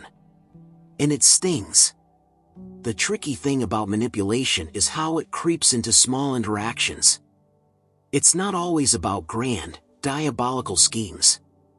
Sometimes, it's as simple as withholding information to steer a decision your way. Or maybe it's exaggerating a story to gain sympathy. You might not even realize you're doing it. But here's the thing, most people are more intuitive than they let on. They can sense when something feels off, even if they can't put their finger on why. And that feeling? It sticks. Deceit, on the other hand, is like stepping onto a shaky foundation. Lies, no matter how small, create cracks. The more you pile on, the closer you get to everything crumbling beneath you. Sure, a lie might save you some discomfort in the moment, but long term? It's a losing game. People don't just dislike being lied to, they resent it. It makes them feel stupid, like they weren't worth the truth in the first place. That kind of resentment? It doesn't just fade. Stoicism has a lot to say about honesty. For the Stoics, integrity wasn't just a virtue, it was a necessity. Marcus Aurelius might remind you that living a life of deceit disconnects you from your nature. A dishonest person is constantly at war with themselves, juggling lies, manipulating outcomes, and losing the inner peace that comes from authenticity. And honestly, isn't that exhausting? So, why do people hate manipulators? Simple. It's not just the act, it's the betrayal of trust. Manipulation and deceit rob people of their agency, their ability to make informed choices. It's not just disrespectful, it's dehumanizing. Nobody likes to feel like a pawn in someone else's game. If you're guilty of being manipulative or deceitful, don't panic. We've all had moments where we weren't our best selves. But it's crucial to take a step back and ask yourself, why am I doing this? What am I afraid of losing by being honest? Most of the time, it comes down to fear of rejection, failure, or vulnerability. But here's the thing, real connections, the ones that last, are built on truth. Even when it's uncomfortable. In the end, honesty and straightforwardness are not just about others, they're about you. When you stop manipulating or deceiving, you live lighter.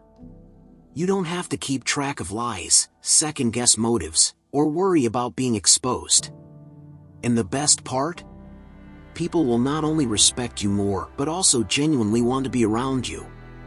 Because trust? That's the currency of real relationships. Don't squander it. Number 10. Projecting negativity or pessimism. Projecting negativity or pessimism, it's like carrying around a heavy, invisible weight that you don't even realize is dragging others down. On the surface, it might seem harmless. Maybe you're just venting, maybe you're just being real about the difficulties in life. But what happens when that negativity becomes a constant undercurrent in your conversations and interactions? People start to notice. And over time, they start to pull away. It's draining. No one wants to be around someone who constantly points out the dark side of everything, who expects the worst before anything's even happened. The Stoics understood that our thoughts shape our reality, and the energy we project into the world becomes the energy we get back. When we're constantly pessimistic or focused on everything that could go wrong, we're not just seeing the world through a distorted lens, we're contributing to that distortion. We're creating an environment that reflects those negative thoughts. If you constantly complain about how difficult life is, how unfair things are, or how everything is doomed to fail, you're not only making your own life harder, you're subtly influencing others to see things the same way. There's something contagious about negativity. It spreads quickly, like a virus. If you're always expecting the worst, others will begin to expect it too. And even if you're not trying to convince them of anything, your energy does the work for you. Imagine being in a conversation where everything is met with a "yeah, but," or "I don't think that's going to work." It creates an atmosphere of defeat. People start to feel like they can't win, no matter how hard they try. It's a conversation killer. But here's the real kicker: pessimism doesn't just affect your relationships, it affects your own mindset too. The Stoics knew that what you focus on grows. If you're constantly focusing on what's wrong, you're blind to what's right. You miss out on the opportunities, the moments of joy, the potential for growth. Negativity blinds you to the good, and it traps you in a cycle of frustration and helplessness. And when that becomes your mindset, it's almost impossible to break free from. Not only are you projecting this outward, but you're internalizing it as well, reinforcing the idea that the world is a place to be feared rather than a place to explore. Pessimism also creates distance in relationships. People want to feel uplifted, inspired, or at least supported when they share their thoughts or dreams. But if you're constantly focusing on the negative, it's like throwing cold water on their fire. They begin to question whether they can be vulnerable with you, whether you'll encourage them or just shoot down their ideas before they even get a chance to bloom. And that hesitation? It builds walls. Slowly but surely, those walls turn into a chasm, and one day, you realize people are pulling away without saying a word. The Stoic approach to this is powerful in its simplicity: focus on what you can control, and let go of the rest. Instead of obsessing over the negatives, ask yourself, what can I do right now to improve this situation? It's about shifting the perspective from helplessness to empowerment. The world is filled with challenges, sure, but it's also filled with opportunities, growth, and the ability to shape your own responses to whatever comes your way. So, if you want to stop pushing people away with negativity, start focusing on what's within your power. Acknowledge the difficulties, yes, but don't let them be the focal point. Learn to see the potential in every situation, and watch how that energy begins to shift. The Stoics weren't blind to the harshness of life, they saw it, they acknowledged it, but they chose to focus on what they could control: their responses, their mindset, and their actions. When you start doing the same, not only will you feel lighter, but others will begin to gravitate toward you, instead of retreating from the cloud of pessimism you once carried. Number 11. Being overly competitive. Competition can be a good thing, until it isn't. Sure, striving to be your best and pushing yourself to achieve more is admirable. But when that drive crosses the line into relentless one-upmanship, it stops being impressive and starts being obnoxious. Nobody likes feeling like they're stuck in some unspoken contest with someone who always has to come out on top, no matter the stakes. The problem with being overly competitive is that it's exhausting, for everyone. When you constantly measure your worth against others, you're not just making life harder for yourself, you're dragging others into the chaos too. Every conversation turns into a subtle battle.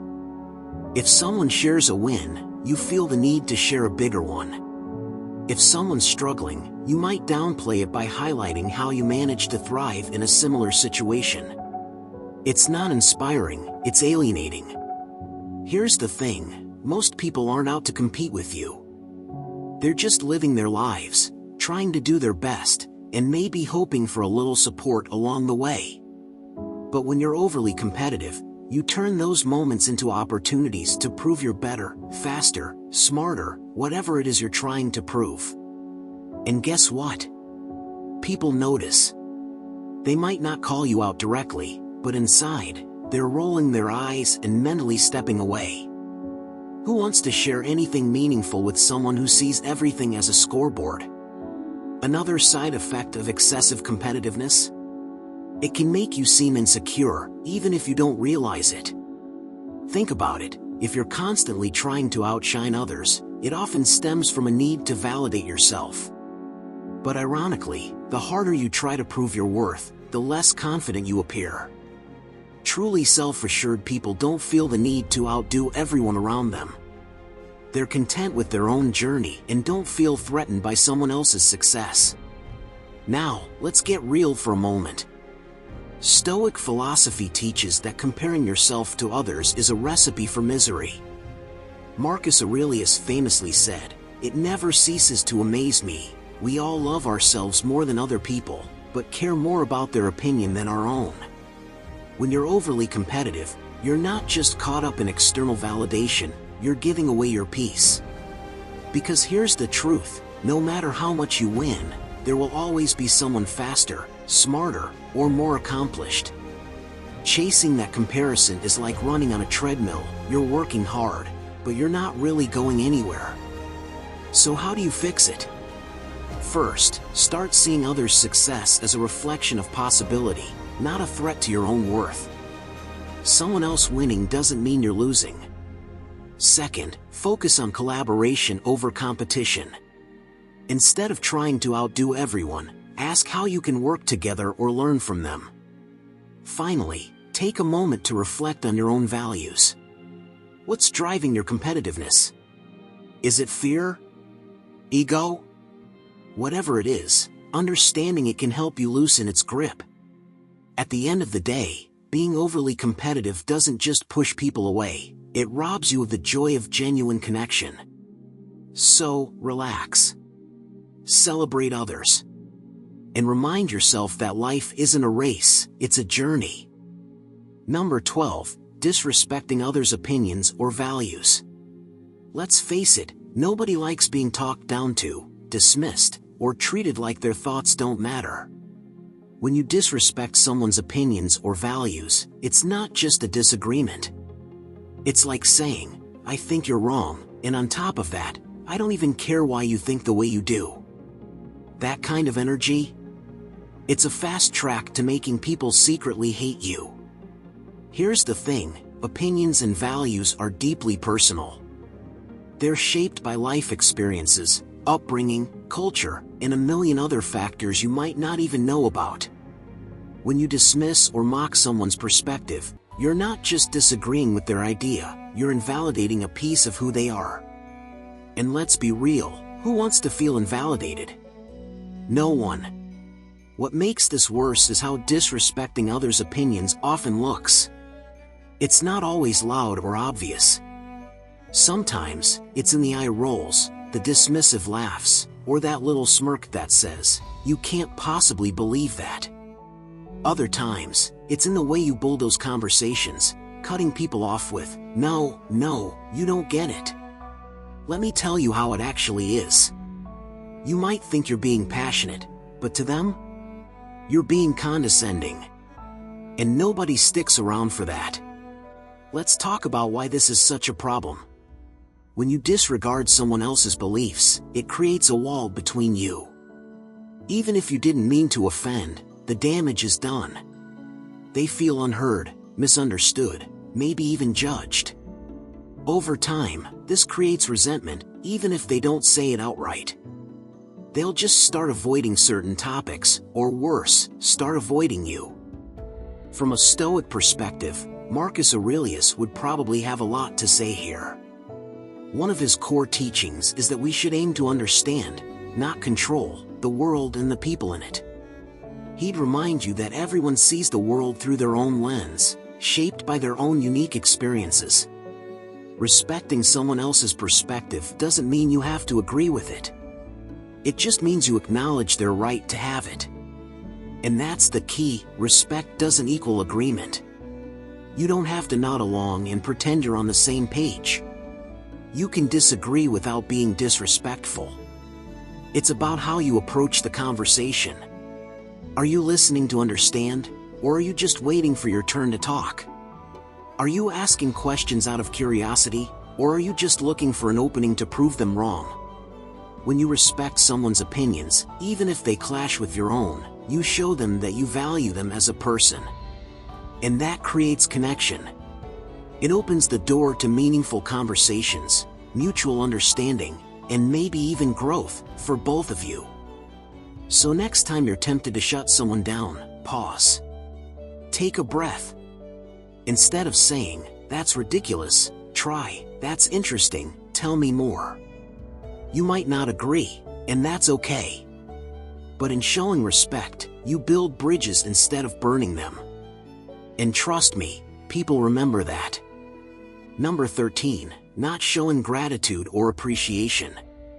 Not showing gratitude or appreciation, it's one of those things that might slip under the radar, but it can leave a deep mark on your relationships, whether you're aware of it or not. We live in a world that's busy, fast-paced, and often self-centered. In such an environment, it's easy to overlook the little acts of kindness, the small gestures, or the big efforts that people make to support us.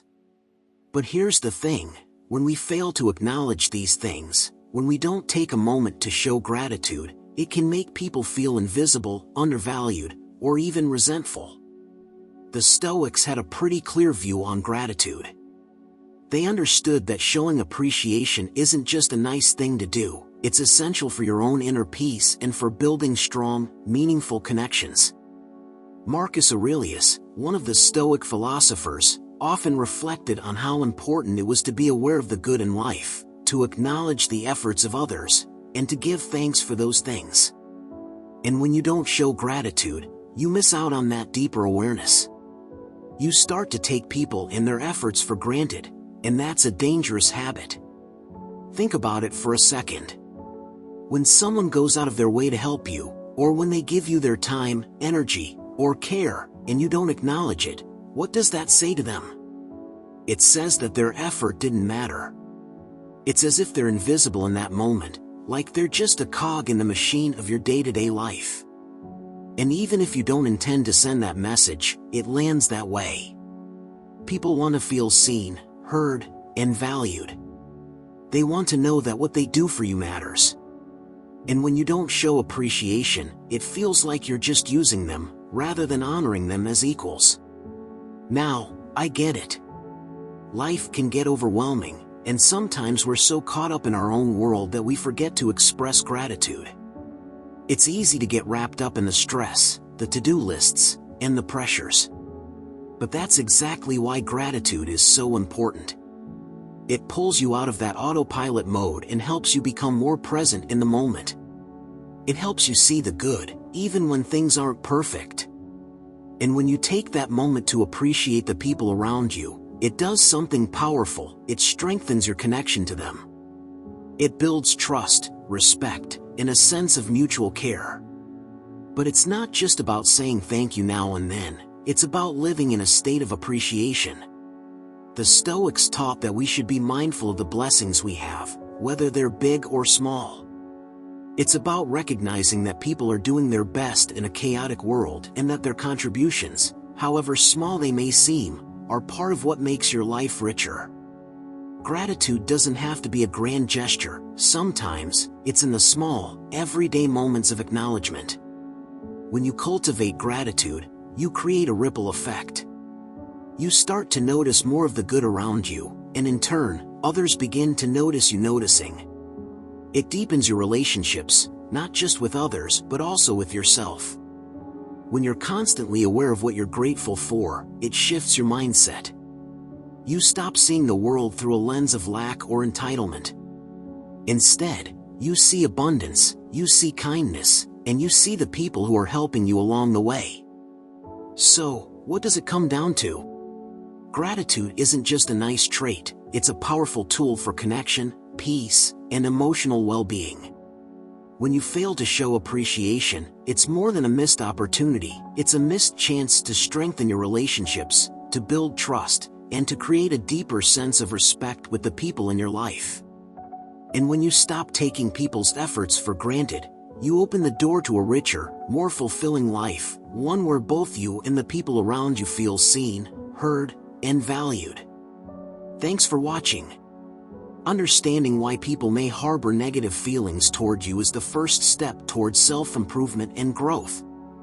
Remember, Stoic philosophy teaches us not to dwell on the opinions of others, but to focus on living with integrity and purpose. If this video helped you gain perspective, please like, subscribe, and turn on the notification bell for more insights on self-mastery and personal growth. Share this video with someone who could benefit from these lessons. At the end of the day, how others feel about you matters far less than how you live your truth. Stay grounded, stay reflective, and keep building your inner control. Until next time, take care and keep evolving.